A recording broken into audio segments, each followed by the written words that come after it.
প্রিয় লিসেনার্স, চলুন ঘটনা শুরু করি।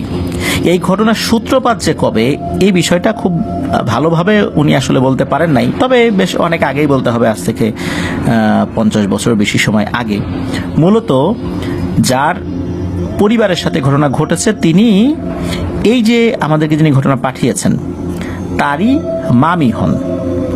আর আমাদেরকে যিনি ঘটনা পাঠিয়েছেন এবং যাদের ঘটনা আমরা শেয়ার করছি, তাদের বাড়ি শরীয়তপুরের জাজিরা উপজেলায়, কিন্তু স্পেসিফিকভাবে গ্রামের নামটা আমরা বলছি না। এবং আমি আরেকটু অনুরোধ করব আমাদের লিসেনারদের কাছে যে এই ঘটনা শোনার পর যদি তাদের পরিবারের কাউকে আপনারা চিনেও থাকেন, অনুরোধ করব কমেন্ট সেকশনে তাদের নাম বা ঠিকানা আপনারা কেউ লিখবেন না। এটা একটা বিনীত অনুরোধ আপনাদের উপর থাকলো আর কি। তো এই যে 50 বছর আগে থেকেই শুরু হওয়া ঘটনাটা কিভাবে যে শুরু হয়েছিল, এই বিষয়ে নিশ্চিতভাবে বলা যায় না। মূলত সাজিয়া নামে একজন আপা আছেন, তো ওনার মায়ের সাথে ঘটনা রয়েছে। মূলত ওনার মা হঠাৎ করেই কিছুটা পাগলামি ভাব ওনার মধ্যে চলে আসে আর কি। তবে সেটা খুব যে বেশি তীব্র শুরুর দিকে ছিল বিষয়টা এরকম না, মাঝে মাঝে এলোমেলো কথাবার্তা বলতেন, এটা সেটা করতেন, এরকমই, মানে সাধারণত জিনে ধরা রুগীদের ক্ষেত্রে যেটা হয় আর কি। পরিবারের সদস্যরা শুরুর দিকে মনে করেছিলেন হয়তোবা কোনো মানসিক সমস্যা হয়েছে, সেই অনুযায়ী তারা তাদের সাধ্য অনুযায়ী কিন্তু ডাক্তারি ট্রিটমেন্ট দিয়েছেন। বাট এই ট্রিটমেন্টের ফলে কিন্তু কোনো ধরনের কোনো উন্নতি লক্ষ্য করা যায়নি, যার ফলশ্রুতিতে ওনারা কবিরাজি ট্রিটমেন্টের আশ্রয় গ্রহণ করেন। কিন্তু কবিরাজি ট্রিটমেন্টের আশ্রয় গ্রহণ করেও কোনো ফল হয় না।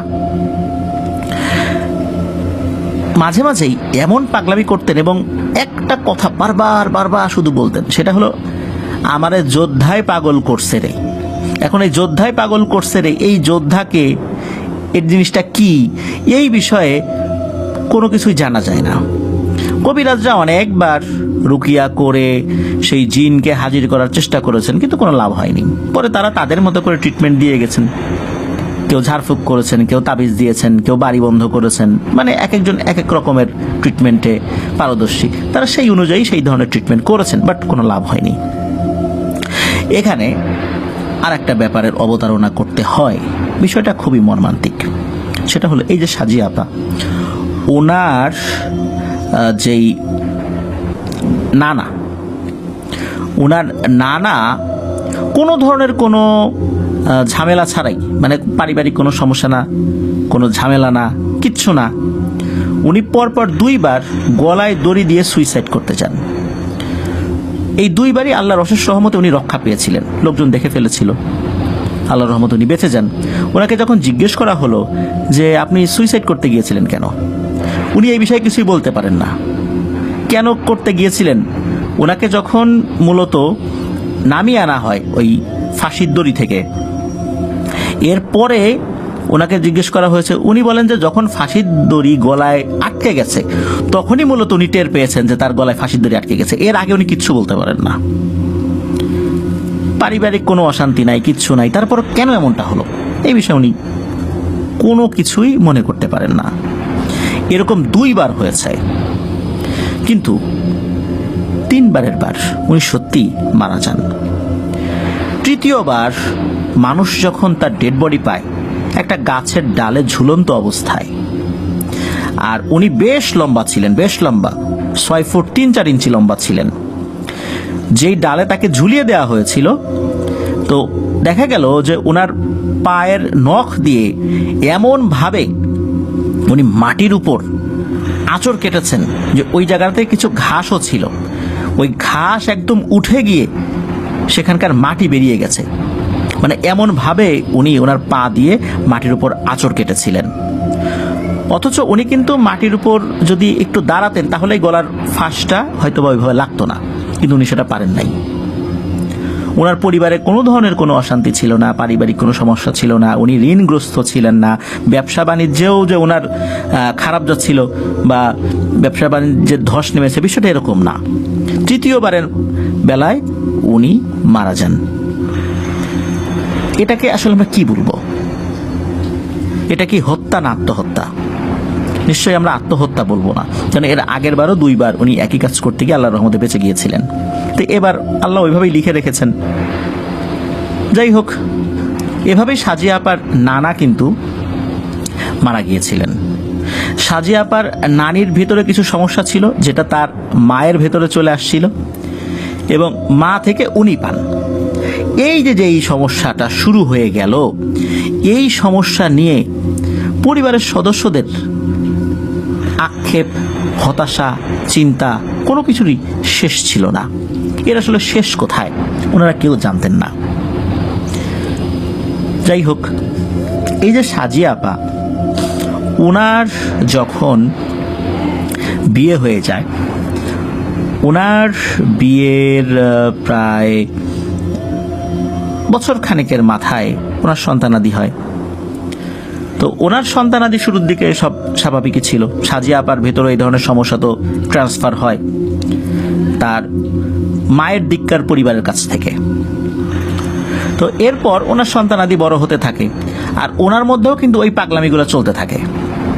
তবে সেই পাগলামিগুলো ঘরের ভেতরেই ছিল, আর মাঝে মাঝে ওনার মধ্যে যখন এই ধরনের পাগলামি দেখা যেত, তখন উনি কাছাকাছি কিছু মাজার ছিল কয়েকটা, সেই মাজারে চলে যেতেন। সেখানে গিয়ে লাফালাফি করতেন, নাচ গান করতেন, একে একে নাচানাচি করতেন। তবে এই সমস্যাটা একটা সময় ঠিক হয়ে যেত, আর যখন ঠিক হয়ে যেত উনি নিজেও বলতে পারতেন না যে ব্যাপারটা আসলে কি হলো। যখন তাকে জিজ্ঞেস করা হতো উনি বলেন, না তো আমি তো ওইদিকে যাই নাই, না তো আমি তো এটা করি নাই, এটা উনি অস্বীকার করতেন। তো যাই হোক, এরপর ওনার যে মেয়ে, তার সেই মেয়ের জন্ম হচ্ছে 1982 সালে। আমি মেয়েটার নাম বলছি না। 1982 সালে জন্ম নেওয়া সেই মেয়ের, তার মধ্যে কিন্তু শুরুর দিকে কোনো ধরনের কোনো ঝামেলা দেখা যায় নাই। যখন তার বয়স 18 বছরের মতো, মানে 2000 সালের কথা বলছি, 18 বছর তার বয়স, তখন মূলত হঠাৎ করেই এই স্বাভাবিক সুস্থ অবস্থায় থাকা একটা মেয়ের মধ্যে ওই যে তার মায়ের যে ঝামেলাটা, ওই জিনিসটা দেখা যায়। আর তার মায়ের থেকেও তার ঝামেলাটা খুবই খুবই খুবই তীব্র ছিল। সে এমন অস্থির হয়ে যেত যে অন্যরা যারা মানুষ তাকে দেখতেন তারাও ভয় পেয়ে যেতেন। কোনোভাবেই তাকে ঘরে রাখা যেত না, শিকল দিয়ে বেঁধে রাখা যেত না। শিকল দিয়ে বেঁধে রাখলে এমন শুরু করতো, তখন মানে কি বলবো, আশেপাশের মানুষজনও বাধ্য হতো বলতে যে ওকে ছেড়ে দাও, এভাবে রাখলে তো কিছুক্ষণের মধ্যেই মারা যাবে। আর ছেড়ে দেওয়ার পরে দৌড়ে সে কি করতো, কাছাকাছি কোনো মাজারে চলে যেত, অথবা ছেড়ে দেওয়ার পরে তাকে আর কোথাও খুঁজে পাওয়া যেত না। আশেপাশে 10 গ্রাম, এমনকি ওই উপজেলা, এমনকি ওই জেলাতেও, মানে শরীয়তপুর জেলাতেও তাকে খুঁজে পাওয়া যেত না। কোথায় যেত কিচ্ছু বলা যায় না। একটা 18 বছর বয়সে একটা মেয়ে, যুবতী মেয়ে, সে এইভাবে হারিয়ে যাবে পরিবার থেকে, এটা তো কোনোভাবেই মেনে নেওয়া যায় না। আর তার পরিবারও খুব সম্ভ্রান্ত একটা পরিবার, তারা তাদের মতো করে খুঁজতেন। দেখা গেল 10-15 দিন পর আবার হঠাৎ করে বাড়িতে চলে আসে। কোথায় ছিল সে কিছু বলতে পারে না। আবার যখন বাড়িতে আসে তখন একদম স্বাভাবিক, কিন্তু এই সময় সে কোথায় ছিল বলতে পারে না। আর মাঝে মাঝেই সে কি করতো, বাড়ির কাছাকাছি মাজারে যেত। ওখানে সুরেশ্বর দরবার শরীফের মাজার রয়েছে, বা ওইখানে একটা খানকার মতো আছে আর কি। তো সেখানে উনি চলে যেতেন।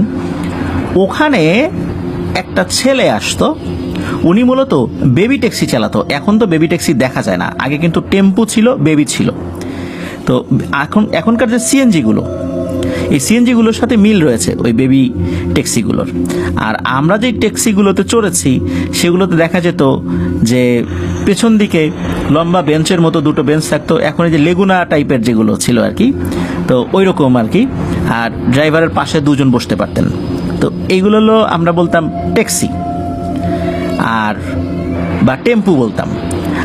আর বেবি টেম্পু বলতাম হচ্ছে এখনকার সিএনজির সাইজের যেগুলো, ওইগুলোকে। তো উনি মূলত শরীয়তপুরে ওই জায়গাতে এইরকম বেবি টেম্পু, যেটা বেবি চালাতেন। ওই মেয়েটাকে দেখে তার পছন্দ হয়। পছন্দ হওয়ার পর তাকে যখন বিয়ের প্রস্তাব দেওয়া হয়, তখন নাকি ওই মাজারে বা ওই খানকাতে উপস্থিত লোকজনই তাদেরকে বিয়ে দিয়ে দেয়। এখন ওই মেয়েটা যখন ওই খানকাতে গিয়েছে তখন কিন্তু পাগল অবস্থায় গিয়েছে, বা ওই সময়ে ওইখানে যাওয়ার পর কিছুটা স্বাভাবিক ছিল। এরপর তাদের বিয়ে হয়, বিয়ের পরে ওই যেই ভদ্রলোক আর কি, উনি তার বাড়িতে নিয়ে যান, সাদরে গ্রহণ করে, কোনো সমস্যা নাই, মোটামুটি সব ঠিকঠাক চলছিল। পরিবারের সদস্যরা জানতে পেরেছিলেন যে তার বিয়ে হয়েছে, এটা সেটা। পরিবারের সদস্যরাও চিন্তা করেছেন যাক ভালো হয়েছে, কারণ হচ্ছে তার যে সমস্যা, এই সমস্যায় স্বাভাবিক প্রক্রিয়ায় বিয়ে দেওয়াটা বেশ কঠিন হতো। বেশ কিছুদিন পর মেয়েটি তার হাজবেন্ড নিয়ে তার নিজের বাড়িতে আসে। বাড়ির সদস্যরা খুশি হয়, তারা সাদরে বরণ করেন। এদিকে হয় কি, তার হাজবেন্ডও দীর্ঘ সময় এই বেবি ট্যাক্সি চালানোর জন্য বাড়ির বাইরে থাকতেন। পরিবারের সদস্যদের সাথে দিনের বেলা সময় দেওয়াটা তার জন্য বেশ কঠিন হয়ে যেত। মেয়েটি যখন নিজের বাড়িতে আসে তখন তার হাজবেন্ডকেও নিয়ে আসে। হাজবেন্ড তো রাতের বেলা শুধু আসতে পারতেন, দিনের বেলা তো আসলে ওইভাবে সময় দিতে পারতেন না, তার স্ত্রীর খোঁজ খবর ওইভাবে নিতে পারতেন না। তবে তার স্ত্রীর প্রতি তার ভালোবাসা বা যত্নের কোনো কমতি ছিল না, যতটুকু সময় পেতেন সেটা উনি দায়িত্ব পালন করার জন্য যথেষ্ট সচেষ্ট থাকতেন। এভাবেই চলে যায় প্রায় 1 বছর। এই 1 বছরের মধ্যে কিন্তু অনেকবার পাগলামির ভাব তার চলে আসছে। বিশেষ করে বছরের 6 মাস উনি পাগল থাকতেন, 6 মাস ভালো থাকতেন। এরই মধ্যে বছর ঘুরে যেতেই কোল আলো করে তার একটি সন্তান জন্মগ্রহণ করেন। এই সন্তান জন্মদান করার পরপরই আবার তার পাগলামি শুরু হয়ে যায়। কোনোভাবেই সেই সন্তানকে উনি বুকের দুধ খাওয়াবেন না। সেই সন্তান বুকের দুধ খাওয়ার জন্য চিৎকার চেঁচামেচি করত, কান্নাকাটি করত। আশেপাশের মহিলারা তারা তাদের বুকের দুধ পান করালেও মা হিসাবে কেন জানি সেই সন্তানকে উনি বুকের দুধ পান করাতে চাইতেন না। তবে মাঝে মাঝে উনি যখন একটু স্বাভাবিক হতেন তখন আবার ওনার সন্তানের প্রতি উনি দায়িত্বশীল হতেন। এদিকে স্ত্রীর এই ধরনের সমস্যা তীব্র হওয়ার কারণে এই আপার হাজবেন্ড উনি তো আসলে খুব বিরক্ত হয়ে যাচ্ছিলেন, আর পারছিলেন না এত কিছু মেয়ের। কারণ উনি দিনের সিংহভাগ সময় বাইরে থাকতেন, তারপর সন্তানের প্রতি এমন অবহেলা, উনি কিভাবে সেটা ট্যাকেল দেবেন? তারও আর্থিক অবস্থা তো ভালো ছিল না যে উনি সব কিছু ছেড়ে ছেড়ে দিয়ে সারাক্ষণ তার স্ত্রী এবং সন্তানের কাছে বসে থাকবেন, এটাও তার ওরকম অবস্থা ছিল না। খুব বেশি দিন বাঁচে নাই ওই সন্তানটা মারা যায়। অপুষ্টিতেই মারা যায় মূলত, কারণ মায়ের বুকের দুধ না খাওয়ার কারণে আর মায়ের অযত্নের কারণে দেখা যাচ্ছে যে বিভিন্ন রোগে আক্রান্ত হয়ে যায় এবং এভাবেই বাচ্চাটা মারা যায়। এই সমস্যা কিন্তু চলছিল। এর আরো বছর খানেক পর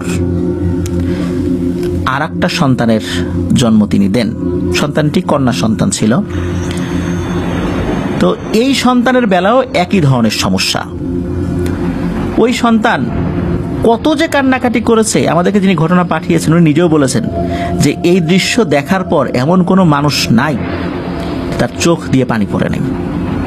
কিন্তু কোনোভাবেই উনি সন্তানকে কোলে নিতে চাইতেন না, তার বুকের দুধও খাওয়াতে চাইতেন না। আশেপাশের লোকজন আর কত করবে? বাচ্চাটা এভাবেই বড় হচ্ছিল। আর ওই যেই আপা উনি কি করতেন, যখন একটু স্বাভাবিক থাকতেন, সামান্য একটু স্বাভাবিক, তখন ওই বাচ্চাকে কোলে নিয়ে উনি মাজারে চলে যেতেন। মাজারে একপাশে বাচ্চাকে ফেলে রাখতেন, বাচ্চা কান্নাকাটি করছে, উনি ওইখানে লাফালাফি করছেন, এভাবে চলছিল। আর ওই যে সেই কথা উনিও বলতেন, আমায় যোদ্ধা পাগল করছে রে। কিন্তু এই যোদ্ধা পাগল করছে এর মানেটা কি, এটা উনি নিজেও বলতে পারতেন না। এভাবে চলছিল অনেকগুলো দিন। তবে অনেকগুলো দিন বলতে সর্বোচ্চ 1 বছর। এদিকে ওনার স্বামী যখন দেখলেন যে কোনোভাবেই সম্ভব না, তার বাচ্চাকে বাঁচানো যাচ্ছে না, একটা বাচ্চা তো মারা গিয়েছে আর এই বাচ্চাটাও অবস্থা ভালো না, তখন এই বাচ্চাটাকে উনি আর একটা পরিবারের কাছে পালক দিয়ে দেন, মানে দত্তক দিয়ে দেন। এবং উনি ওনার স্ত্রীকে ডিভোর্স দিয়ে চলে যান। উনি অনেক চেষ্টা করেছিলেন সংসারটা টিকিয়ে রাখার জন্য, কিন্তু পারেননি আসলে। তো এই যে আপা, এই আপা উনি হঠাৎ করে যখন পাগল হয়ে যেতেন তখন উনি বাসায় থাকতেন না, কোথায় যেন চলে যেতেন। বাংলাদেশের কোথায় চলে যেতেন এটা কেউ বলতে পারে না। 3-4 মাস পর আবার চলে আসতেন। যখন চলে আসতেন তখন দেখা যেত যে পান টান খেয়ে একদম মুখের অবস্থা খুব খারাপ, চুল এলোমেলো, হাতে একটা লাঠি, কুজো হয়ে হাঁটতে হাঁটতে বাড়িতে আসছে।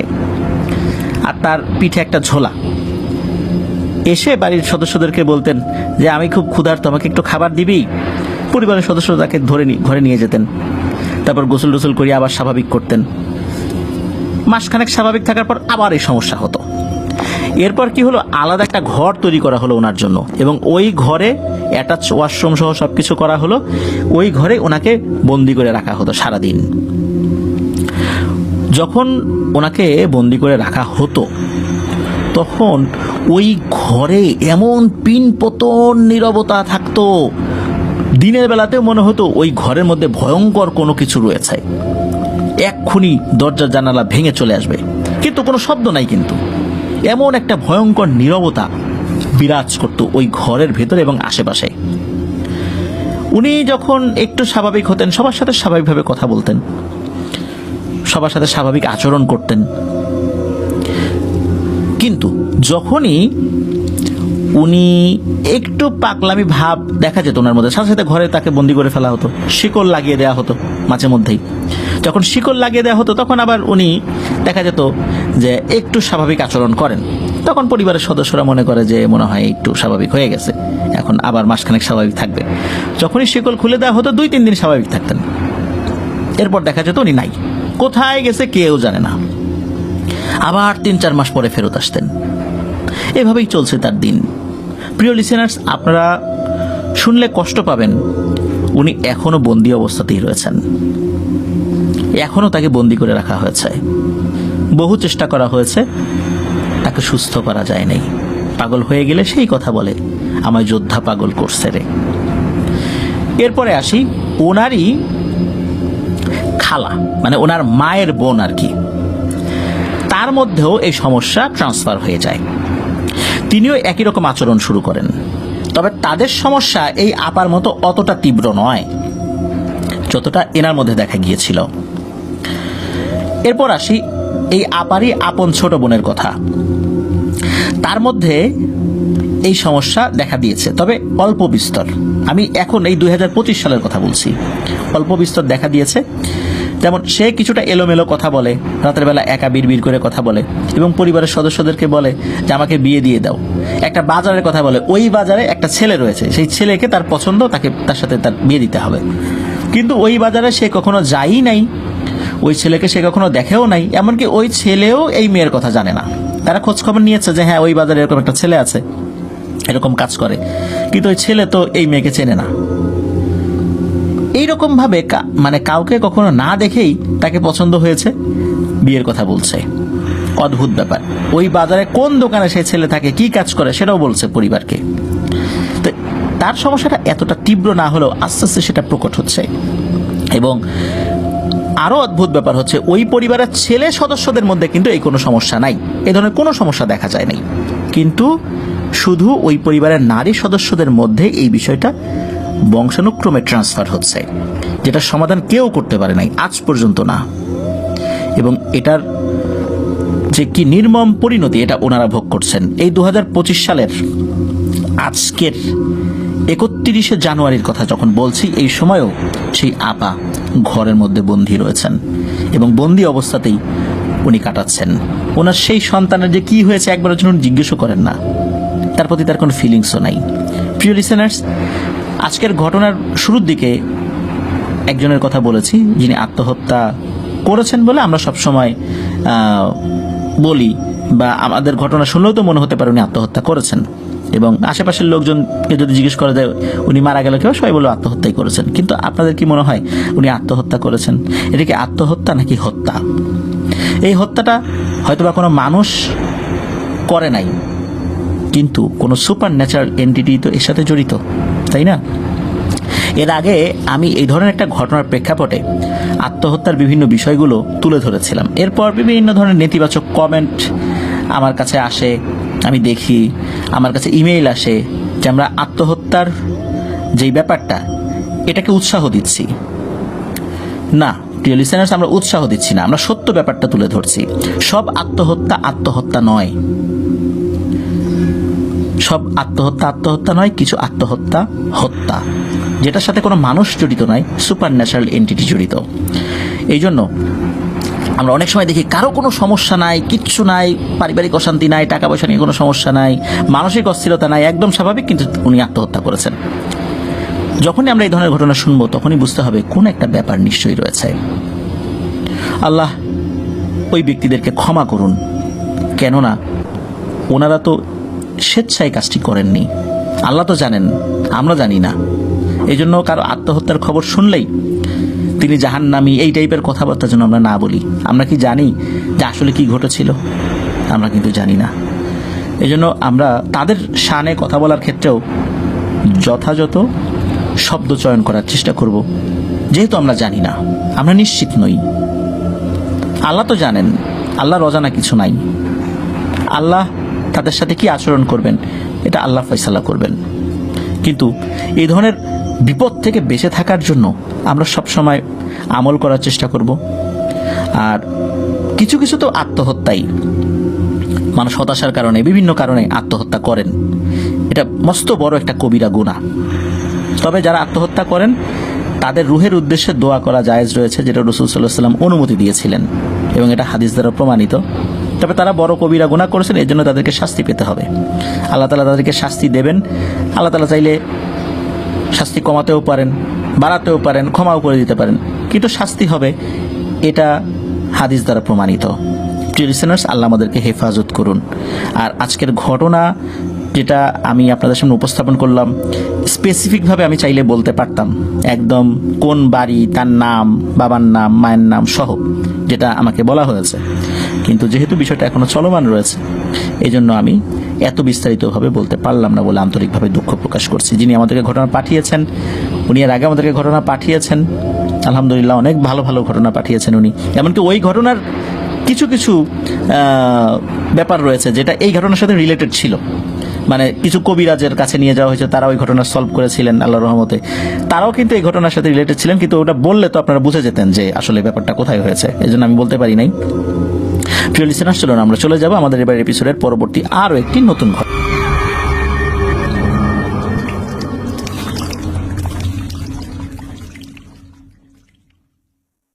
আবারও স্বাগতম জানাচ্ছি প্রিয় লিসেনার্স আমাদের এবারের ফ্রাইডে স্পেশাল এপিসোডের দ্বিতীয় এবং শেষ ঘটনায়। এবারের ঘটনাটি কিন্তু ছোট নয়, বেশ বড়ই বলতে হবে। যারা দীর্ঘ ঘটনা শুনতে পছন্দ করেন তাদের জন্য এই ঘটনাটি বেশ ভৌতিক আনন্দ দেবে বলে আমার বিশ্বাস। এই ঘটনাটি আমাদেরকে যিনি পাঠিয়েছেন তার নাম মাহবুব হাসান সিয়াম। ওনার বাড়ি টাঙ্গাইল জেলার সখীপুরে। উনি এর আগেও কিন্তু আমাদেরকে ঘটনা পাঠিয়েছেন। আর এই ঘটনাটি উনি শুনেছিলেন ওনার এক নানুর মুখে। মূলত সেই নানু সম্পর্কে ওনার আম্মুর খালা হন। ওনার সেই নানুর বাড়ি টাঙ্গাইল জেলার নাগরপুরের একটা জায়গায়। তো ছোটবেলায় মাঝে মধ্যে সেই নানুদের বাসায় ঘুরতে গেলে নানুর কাছ থেকে এরকম গল্প বা ঘটনা শুনতে চাইতেন। তো এরকম একবার কোনো একটা ঘটনা শুনতে চাইলে নানু ওনাদেরকে এই ঘটনাটি বলেছিলেন। ঘটনাটি বলার সময় নানু অগোছালোভাবে বললেও উনি যথাসাধ্য চেষ্টা করেছেন সাজিয়ে লেখার জন্য। তবে এই সময়ের মধ্যে অনেক কিছুই ভুলে গিয়েছিলেন। কিছুদিন আগে ওনার এক মামি ওনাদের বাসায় বেড়াতে আসলে এই ঘটনাটি সম্পর্কে যখন জিজ্ঞেস করেন তখন উনি আবার কিছুটা সাজিয়ে বলেছিলেন। মূলত এই কারণেই যথাসাধ্য সাজিয়ে লিখতে উনি সক্ষম হয়েছেন, আলহামদুলিল্লাহ। তো এই ঘটনাটির ভেতরেও কিন্তু ছোট ছোট ঘটনা রয়েছে, তা প্রিয় লিসেনার্সরা শুনলেই বুঝতে পারবেন। ঘটনাটি যখন ঘটে তখন সময়কাল 1940 কি 45 সালের মধ্যে হবে। আনুমানিক বলার একটা কারণ হলো নানু কিন্তু নির্দিষ্ট করে সময় বা সাল বলতে পারেননি। নানু শুধু এতটুকু জানিয়েছিলেন যে এরকম একটা সময়ের মধ্যে ঘটনাটি ঘটেছিল। সে সময়ের মানুষজন তো আসলে সাল তারিখ এগুলো নিয়ে খুব একটা মাথা ঘামাতেন না। আর এই ঘটনাটি 1940 থেকে 45 সালের মধ্যে হলেও তার আগেও কিন্তু একটি ব্যাপার ঘটেছিল, যেটি আবার বলা প্রয়োজন। আর এই ঘটনাটি মূলত ঘটেছিল নানুর বাবা এবং নানুর পরিবারের সাথে আর কি। নানুর পৈতৃক নিবাস কিন্তু মুন্সিগঞ্জের বিক্রমপুরে। নির্দিষ্ট করে অবশ্য জায়গাটি বলতে পারেন নাই সিয়াম ভাই, উনি অনেকটাই ভুলে গিয়েছিলেন আর কি বিক্রমপুরের ঠিক কোন জায়গাটাতে। তো যাই হোক, নানুর বাবার নাম ছিল ইদ্রিস আলী। তিনি ছিলেন একজন পরোপকারী এবং বেশ ভালো মানের একজন কবিরাজ। মূল ঘটনায় যাওয়ার আগে শুরুতেই এই ইদ্রিস আলী সম্পর্কে কিছু তথ্য কিন্তু আমাদেরকে জানতে হবে। তা না হলে এই ঘটনাটির অনেক ব্যাপারগুলো আমাদের বুঝতে কিছুটা সমস্যা হবে। কিভাবে উনি কবিরাজ হলেন, এত দীর্ঘ আলোচনায় যাব না, তবে মূল বিষয়টা উপস্থাপন করব। এই ইদ্রিস আলী ছোটবেলা থেকেই এই অদৃশ্য শক্তির সম্পর্কে জানতে ওনার বেশ আগ্রহ ছিল। এই অদৃশ্য শক্তির পেছনে ছুটে বেরিয়েছেন বহুবার। তার বয়স যখন 14 কি 15 বছর হবে, তখন থেকে তিনি ভৌতিক বিষয়গুলোতে বেশ আগ্রহ প্রকাশ করতেন। তখন যদিও লেখাপড়ার তেমন একটা প্রচলন ছিল না গ্রামের মানুষের কাছে, তাই ইদ্রিস আলী ছোট থেকেই তার বাবার কাজে সাহায্য করতেন। কখনো যদি তিনি শুনতে পেতেন তার এলাকা অথবা আশেপাশের অন্য কোনো এলাকায় কাউকে জিন আসর করেছে, তখন তিনি তার সকল কাজকর্ম বাদ দিয়ে ছুটে যেতেন সেই ঘটনাগুলো পর্যবেক্ষণ করতে। এমন সমস্যাগুলোতে যখন মানুষজন পড়ে যেত, স্বাভাবিকভাবেই কোনো রাকি, হুজুর বা কবিরাজকে ডাকতেন আর কি, যারা এই কাজগুলো জানেন আর কি। তো ইনারা যখন এই কাজগুলো করতেন, তাদের কার্যপ্রক্রিয়াগুলো উনি খুব গভীরভাবে মন্ত্রমুগ্ধের মতো পর্যবেক্ষণ করতেন। ভালো লাগতো তার এগুলো দেখতে। মূলত এগুলো দেখা থেকেই তার ভিতরে একটা প্রবল আগ্রহ জন্মে যে উনি বড় হয়ে একজন বেশ বড় মানের কবিরাজ হবেন, বেশ ভালো কবিরাজ হবেন এবং মানুষকে সাহায্য করবেন। কারণ অনেক ভণ্ড কবিরাজ ছিল, মানুষকে মিথ্যা কথা বলে তাদের কাছ থেকে টাকা নিয়ে যেত। এটা দেখেও উনি খুব কষ্ট পেতেন। আবার যখন দেখতেন অনেক কবিরাজ অনেক চেষ্টা করেও শেষ পর্যন্ত সফল হননি, ওই রোগীটা সুস্থ হয়নি, মারা গিয়েছে, এটা দেখে উনি মনে মনে খুব কষ্ট পেতেন। যাহা ওই কবিরাজটা যদি আরো ভালো বিদ্যা অর্জন করতে পারতেন তাহলে হয়তো বা সফল হতেন। তো এই বিষয়গুলো থেকে মূলত ওনার বেশ বড় মানের একজন কবিরাজ হওয়ার ইচ্ছা মনের মধ্যে ছিল। সমস্যা বাঁধলো হচ্ছে ইদ্রিস আলীর বাবা ছিলেন আবার এর পুরোপুরি উল্টো। ইদ্রিস আলীর এরকম বিষয় আকর্ষণ তার বাবা মোটেও পছন্দ করতেন না।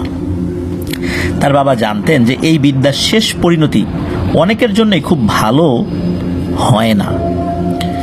অবশ্য ইদ্রিস আলীর এমন কৃতকর্মের জন্য তাকে তার বাবা মায়ের কাছে অনেক শাসন বারণ শুনতে হয়েছে।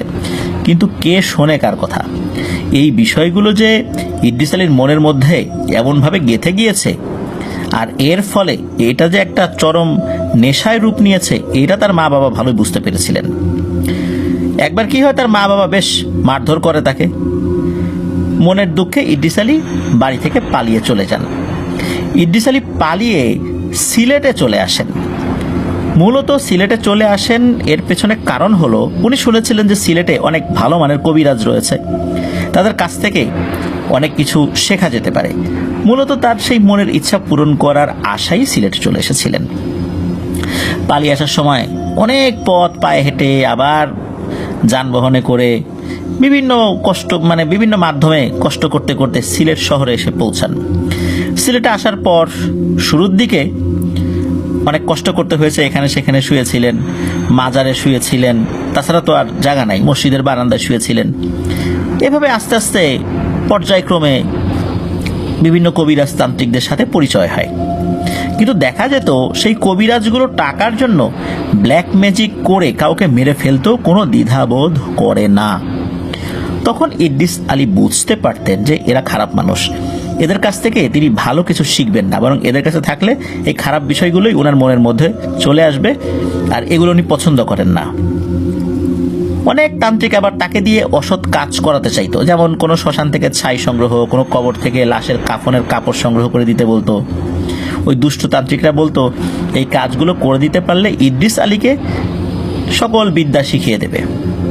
কিন্তু ইদ্রিস আলী সত্যিকারেরই একজন ভালো মনের মানুষ ছিলেন। ওই সময় তার বয়স 14-15 হলেও ভালো মন্দের পার্থক্য তিনি বুঝতে পারতেন। তাই তিনি এমন ধরনের কোনো কাজ করে দিতেন না। উনি বিশ্বাস করতেন যে এই ধরনের কাজ যদি উনি করে দেন, এই কাজে সহযোগিতা করেন, এই কাজের ফলে যে গুনাহ হবে সেই গুনাহ তার আমলনামায় লিখিত হবে। পরকালে আল্লাহর কাছে উনি কি জবাব দেবেন? এই কারণে উনি এই কাজে সহযোগিতা করতেন না, আর ওই লোকগুলোর সঙ্গ ছেড়ে দিতেন। তো এইভাবেই কাটছিল ইদ্রিস আলীর দিনগুলো। কাজের কাজ কিছুই হচ্ছিল না, সময় চলে যাচ্ছিল। বাড়ি থেকে পালিয়ে আসছেন, একবেলা খান তো 2 বেলা খান না, ঘুমানোর জায়গা নাই। একজনের কাছে 1 সপ্তাহ থেকে যখন বুঝতে পারেন এই লোক ভালো না, আবার আর এক জায়গায় চলে যান। এভাবে তো আসলে মানুষের জীবন চলতে পারে না। একটা লক্ষ্যহীন হয়ে উনি ছুটে যাচ্ছিলেন প্রতিনিয়ত, ভালো কবিরাজের সন্ধানও পাচ্ছিলেন না। এর মধ্যেই প্রায় 7 মাস চলে যায় এই রাস্তাঘাটে এই মাজার থেকে ওই মাজার ঘুরতে ঘুরতে। এমন সময় ইদ্রিস আলী কারো মুখে শুনতে পান সিলেটেরই কোনো একটা জায়গায় একজন মুসলিম ভালো মানের কবিরাজ রয়েছেন। তৎক্ষণাৎ ইদ্রিস আলী তার কবিরাজি বিদ্যা শেখার প্রবল নেশায় সেই কবিরাজের বাড়িতে চলে আসেন। সেই কবিরাজ ছিলেন খুবই ধর্মপরায়ণ একজন ভালো মানুষ। ওই সময় কবিরাজের বয়স 80-র উপরে ছিল। আর পরিবার বলতে ওনার কেউই ছিলেন না। কারণ হচ্ছে যে উনি সংসার বিরাগী মানুষ ছিলেন, শুধু মানুষের উপকার করার জন্যই কবিরাজি শিখেছিলেন। আর সংসার করলে এইদিকে বেশি মনোনিবেশ হয়ে যাবে, আবার সংসার করলে তিনি যেই প্র্যাকটিসগুলো করেন এর ফলে তার পরিবারের সদস্যদের ক্ষতি হতে পারে, এই সমস্ত চিন্তা করে উনি আসলে সংসার করেননি। কবিরাজের আপন বলতে শুধু ছিল তার এক শিষ্য। সেই কবিরাজের সবকিছু দেখাশোনা করত, কবিরাজের কাছ থেকে সেও অনেক কিছু শিখেছে আর কি। তো সেই কবিরাজের কাজের অনেক সুনাম থাকা অনেক দূর দূরান্ত থেকে লোকজন আসতো কবিরাজের কাছে। কবিরাজের বাড়িটি ছিল বেশ খোলামেলা, অনেক বড় একটা জায়গার মধ্যে বাড়িটা ছিল আর কি। বাড়িটির দক্ষিণ পাশে লম্বা একটি ঘর রয়েছে। সেই ঘরটিতে 6 থেকে 7টি রুম ছিল। সেই রুমগুলোতে মূলত যারা দূর দূরান্ত থেকে কবিরাজের কাছে আসতো তাদের প্রয়োজন হলে থাকতে পারত। আর ছোট একটি ঘর বাড়িটির পশ্চিম দিকে নির্মিত ছিল, যেটিতে সেই কবিরাজও তার শিষ্য থাকতেন। তো ইদ্রিস আলীও প্রথম দিকে কবিরাজের সেই লম্বা ঘরের কোনো একটা কামরায় মানে উনি ছিলেন আর কি। তো এই বাড়িটিতে তো আসলে অনেক মানুষ আসা যাওয়া করতো, তাই কে আসলো কে গেল এটা দেখার কোনো লোক ছিল না। আর সকলের জন্যই খাবার রান্না হতো। তো ইদ্রিস আলী সেটা খেয়েছেন, কোনো সমস্যা হচ্ছিল না। ওই বাড়িতে ইদ্রিস আলী থাকতেও কোনো সমস্যা হয়নি। তো এই বাড়িতে থেকে ইদ্রিস আলী প্রতিদিন কবিরাজের ভিন্ন ভিন্ন চিকিৎসা পদ্ধতি দেখছেন, যে এক একজনের ক্ষেত্রে এক এক ধরনের পদ্ধতি প্রয়োগ করেন। তো বেশ কয়েকদিনে কবিরাজের কার্যকলাপ দেখে তার ভালো লেগে গিয়েছিল। আর এই কবিরাজের কাছেই উনি কিছু শিখতে পারবেন এমন চিন্তা তার মাথায় ঢুকে যায়, কারণ সেই কবিরাজ আসলেই ভালো মানুষ ছিলেন। তো সেই কবিরাজের কাছ থেকে কিছু শেখার আশায় কবিরাজের কাছে গিয়ে তার সেই মনের আকুতির কথা জানায়। প্রথমবার এমন প্রস্তাব শুনে সেই কবিরাজ ইদ্রিস আলীকে কড়াকড়িভাবে না করে দিয়েছিলেন। এটি শুনে ইদ্রিস আলী মনে অনেক কষ্ট নিয়ে কবিরাজের ঘর থেকে বাইরে চলে আসেন। তবে ওই বাড়ি থেকে বের হয়ে যান নাই, বাড়ির আশেপাশেই ছিলেন। রাত হলে আবার ওই যেই ঘর কবিরাজের ঘর সেটাতে আবার চলে আসেন। তো রাতের দিকে ইদ্রিস আলী যখন মন খারাপ করে বসেছিলেন, এমন সময় কবিরাজের সেই শিষ্য এসে ইদ্রিস আলীকে জানায় যে কবিরাজ তাকে ডাকছে। ইদ্রিস আলী কবিরাজের ঘরে গেলে কবিরাজ তাকে পাশে বসিয়ে বলতে থাকে যে তোর বাড়ি কোথায় রে বাবা, তুই কেন এই কাজগুলো শিখতে চাচ্ছিস? এই কাজ তো সবাইকে দিয়ে হয় না, বরং তুই তোর মা বাবার কাছে ফিরে যা। আর এগুলো করতেও তো দীর্ঘ সময় লাগে রে, আমার তো বয়স হয়েছে। এরপর ইদ্রিস আলী কবিরাজের প্রশ্নের সমস্ত উত্তর দেন, যে ওনার বাড়ি কোথায়, উনি মূলত মানুষের উপকারের জন্য বিদ্যাটি শিখতে চান, কিভাবে কিভাবে বিভিন্ন মানুষের কাছে উনি গিয়েছেন, তাদের এই এই বিষয় উনি দেখেছেন, তাদের এই ধরনের প্রস্তাবে উনি রাজি হন নাই, এই কথাগুলো উনি বলেন। কবিরাজ সব কথা শোনার পর খুব খুশি হয় ইদ্রিস আলীর উপরে। এরপর কবিরাজ ইদ্রিস আলীকে বলেন, তুই কিছুদিন থাক আমার বাড়িতে, দেখি তোকে আমি আমার মতামত জানাবো। এই কয়েকদিনের মধ্যে ইদ্রিস আলীর চাল চলন, তার হাব ভাব এগুলো বোঝার চেষ্টা করেছিলেন। মূলত এই ইদ্রিস আলী যে ওই বাড়িতে আছেন, চুপে চুপে দেখছেন, এই বিষয়গুলো কবিরাজ অতটা নজর দিতে পারেন, কারণ তারও তো বয়স হয়েছিল আর অনেক লোকই তো আসতো ওখানে।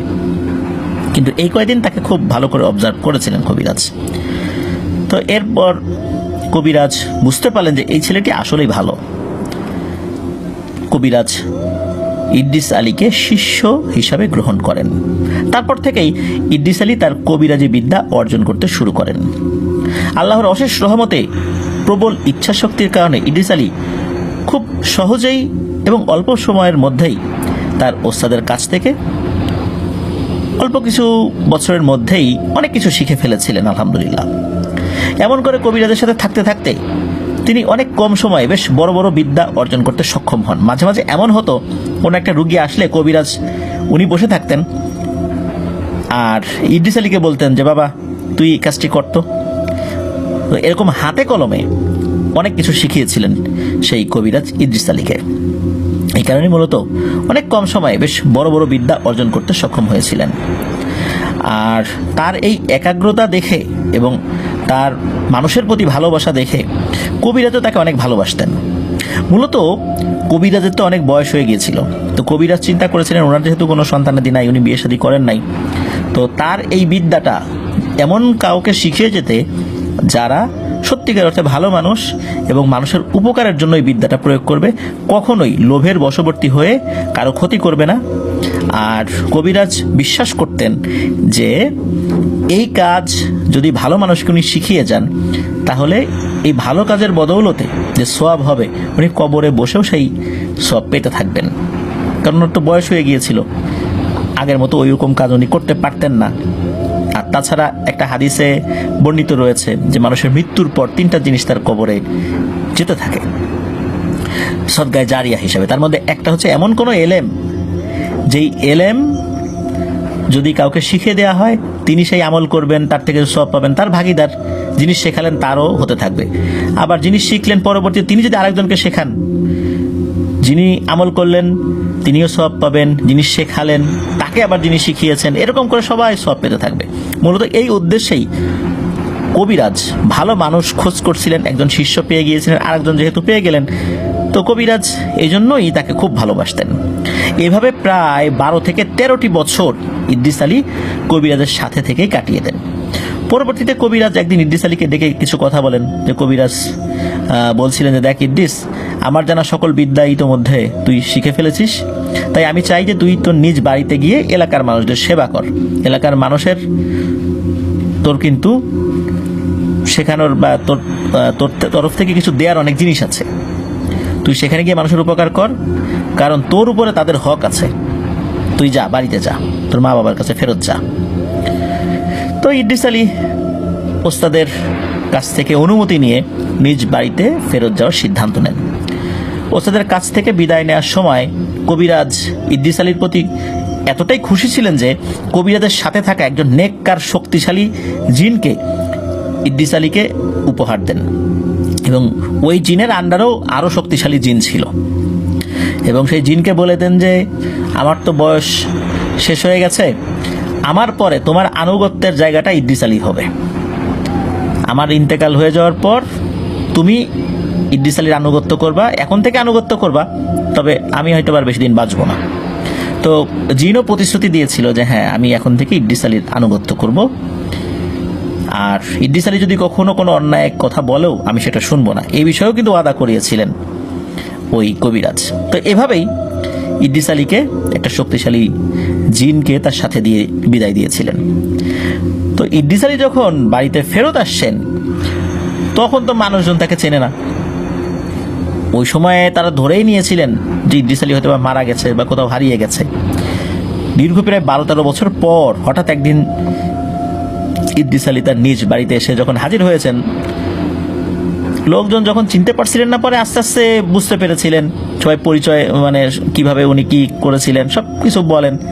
তারপরে মানুষ চিনতে পারে তাকে, মানে তার পরিবারের সদস্যরা চিনতে পারে, কারণ উনি তো অল্প বয়সে চলে গিয়েছিলেন। এর মধ্যে উনি বড় হয়ে গেছেন না 12 বছরে, তো অনেক 12-13 বছর অনেক বড় হয়ে গেছেন আর কি, এই জন্য চেহারার তো পরিবর্তন হয়েছে। তো বাড়িতে ফেরত আসার পর ইদ্রিস আলীর বাবা উনি চিন্তা করেন যে এই ছেলেটা আবার আবার আবার কোথায় চলে যায় কি না, দ্রুত তাকে বিয়ে শাদী দিয়ে দিতে হবে, সংসারী করে দিতে হবে আর কি। তো উনি ইদ্রিস আলীকে দ্রুত বিয়ে করিয়ে দেন এবং আলাদা সংসার তৈরি করে দেন, আলাদা ঘরবাড়ি করে দেন। তো এরপর থেকে ইদ্রিস আলী তার কবিরাজি বিদ্যার যেই কলা কৌশলগুলো এলাকার ভেতরে উনি প্রয়োগ করতে থাকেন, ভৌতিক সমস্যার সমাধানে বা নির্ভুল সমাধানে ধীরে ধীরে অনেক সুনাম কুড়াতে উনি শুরু করেন। আশেপাশের এলাকাগুলোতে উনি বেশ পরিচিত একটা নাম হয়ে যান। এরপর থেকেই ইদ্রিস আলীর নাম ইদ্রিস আলী থেকে ইদ্রিস কবিরাজে রূপান্তরিত হয়ে যায়। মানুষের মুখে মুখে তার নাম ছড়িয়ে পড়ে। পরবর্তীতে আশেপাশের কয়েক এলাকার মানুষ ইদ্রিস কবিরাজের নাম শুনলেই তাকে খুব সহজেই চিনতে পারত। ইদ্রিস আলীর কাছে অনেক দূর দূরান্ত থেকে রোগী আসতো চিকিৎসা নিতে। আবার দেখা যেত মাঝে মাঝে প্রয়োজন হলে এরকম রোগীর বাড়িতে গিয়ে উনি চিকিৎসা করতেন। আর আল্লাহর অশেষ রহমতে অধিকাংশ সমস্যাগুলো উনি সমাধান করতে সক্ষম হতেন। এই তো আমরা শুনলাম ইদ্রিস আলীর এই কবিরাজ হয়ে ওঠার গল্প। মূলত তার পরিবারের যারা বয়োজ্যেষ্ঠ ছিলেন তাদের মুখেই ইদ্রিস আলীর এই ব্যাপারটা শোনা যায়। তবে উনি সিলেটের ঠিক কোন এলাকায় কোন কবিরাজের কাছে শিখেছিলেন এইগুলোর এত বিস্তারিত আসলে জানা যায় না, শুধু জানা যায় সিলেটের কোনো একটা জায়গা থেকে শিখেছিলেন আর কি। তো যাই হোক, ইদ্রিস আলীর জীবনী তো আমরা শুনলাম, একটা দীর্ঘ একটা পথ, প্রায় 12-13 বছরের একটা জার্নি আমরা মাত্র 12-13 মিনিটে আমরা শুনে ফেললাম। এবার আসি মূল ঘটনা। এতক্ষণ কিন্তু আমরা মূল ঘটনাতে আসিনি, কিন্তু মূল ঘটনাতে আসার আগে যে ব্যাপারগুলো জানার দরকার ছিল সেগুলো আমরা জানলাম, কারণ এই জিনিসগুলো আমাদের পরবর্তীতে কাজে লাগবে। তো এই যে নানুদের যে বাড়িটা, মানে যেই নানু ঘটনাটি বলেছিলেন আর কি, তো নানুদের বাড়ির একটু বিবরণটা দিই। নানুদের বাড়িটি ছিল এমন একটি জায়গাতে যেটা চতুর্পাশেই ছিল চাষি জমি, মানে চাষের জমি ছিল। সেই বাড়ি থেকে আধা কিলোমিটার বা এর কিছুটা কম অথবা বেশি হতে পারে এমন দূরত্বে একটি খাল ছিল। এই খালটা আবার কি হয়েছে, কিছুটা পথ এগিয়ে গিয়ে একটা নদীর সাথে মিশেছে। সেই এলাকাটিতে বর্ষার সময় ভারী বৃষ্টিপাতের ফলে উঁচু জমিগুলোর পানি সেই খালে এসে পড়তো। এ কারণে খালটি পানিতে ভরে গিয়ে চারপাশের চাষের জমিগুলো একদম পানিতে ভরে যেত। নতুন পানি আসলে তখন চারদিকে পানিতে পরিপূর্ণ হয়ে থাকতো। যদিও বর্ষার এমন অধিক পানিতে নানুদের বাড়ির উঠোনে পানি উঠতো না, কারণ বাড়িটি ছিল চাষের জমিগুলো থেকে বেশ উঁচু একটি জায়গায় নির্মিত। পানি আসলে নানুদের বাড়ির আঙিনায় দাঁড়ালে পানি ব্যতীত অন্য কিছুই দেখা যেত না, শুধু হাতে গোনা দূরের কয়েকটি বসত ভিটা ছাড়া। আর সেই এলাকাটিতে তখনকার বাস্তবতায় তো এরকম ঘনবসতি ছিল না, এখন তো অনেক কিছু হয়ে গেছে আর কি। একটা বাড়ি থেকে আরেকটা বাড়ির দূরত্ব তখন অনেক দূরে দূরে ছিল আর কি। তো সেই এলাকাটিতে স্বাভাবিক অবস্থায় যখন পানি নেমে যেত আর কি, তখন ওই অঞ্চলের মানুষ চলাচলের জন্য একটি রাস্তা ব্যবহার করত, যেটি আবার চাষের জমি থেকে কিছুটা উঁচু একটি রাস্তা ছিল বা উঁচু জায়গায় ছিল আর কি। কিন্তু পানি উঠলে আবার সেই রাস্তাটি ব্যবহারের অনুপযোগী হয়ে যেত। তখন ওই অঞ্চলের মানুষের একমাত্র বাহন হয়ে যেত নৌকা। তো নানুদের বাড়িতে নানুর বাবা শুধু তার নানুর যে বাবা আর কি, আর ওনার স্ত্রী সন্তানাদি নিয়ে বসবাস করতেন। ওনার ভাই যারা ছিলেন আর কি, বা ওনার মা বাবা আর একটা বাড়িতে থাকতো। তো তার বাবা আর কি আলাদা সবকিছু করে দিয়েছিলেন। আর ওনার অন্য ভাই বোনদের বসত বাড়ি ছিল একই গ্রামে, তবে কিছুটা বেশ মানে দূরে দূরে আর কি। তো এই জায়গাগুলো ইদ্রিস আলীর বাবা সবাইকে ভাগ করে দিয়েছিলেন, তাদের তো ওই সময় অনেক জায়গা জমি ছিল আর কি। তো বর্ষার সময় পানি যেহেতু বেড়ে যেত, তাই সকলের মতো নানুদের পরিবারের লোকজনদেরও চলাচলের জন্য নৌকা ব্যবহার করতে হতো। নৌকা ব্যবহার করেই সকল কাজকর্ম করতে হতো। বাজারে যাওয়া আসা থেকে সকল ধরনের যাতায়াত নৌকার মাধ্যমে করতে হতো। এই জন্য নানুদের দুটি নৌকা ছিল। একটি নৌকা বড়, যেটি করে 7-8 জন মানুষ ভালোভাবেই চলাচল করতে পারত। আরেকটি নৌকা আকারে কিছুটা ছোট, এটিতে 2 থেকে 3 জনের ধারণ ক্ষমতা ছিল। এটি মূলত ইদ্রিস আলী তার নিজের প্রয়োজনে বেশি ব্যবহার করতেন। সাল তখন 1940 থেকে 45। এই যে এখন আমরা আস্তে আস্তে মূল ঘটনার দিকে ঢুকে যাচ্ছি আর কি। মূল ঘটনার যে প্লটটা সেটাতে আমরা এখন চলে আসছি।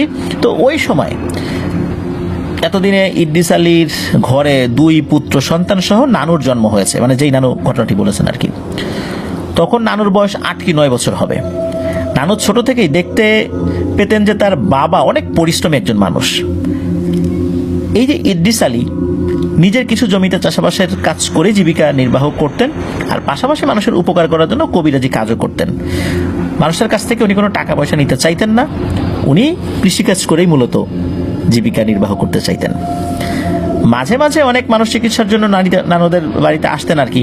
আবার অনেক সময় তো কবিরাজির কারণে অনেক দূরে দূরে ওনাকে যেতে হতো, কয়েকদিন পরে আবার আসতেন, এরকম ঘটনা ঘটতো। তো ঘটনাটি ঘটে কোনো এক বর্ষার মাঝামাঝি সময়।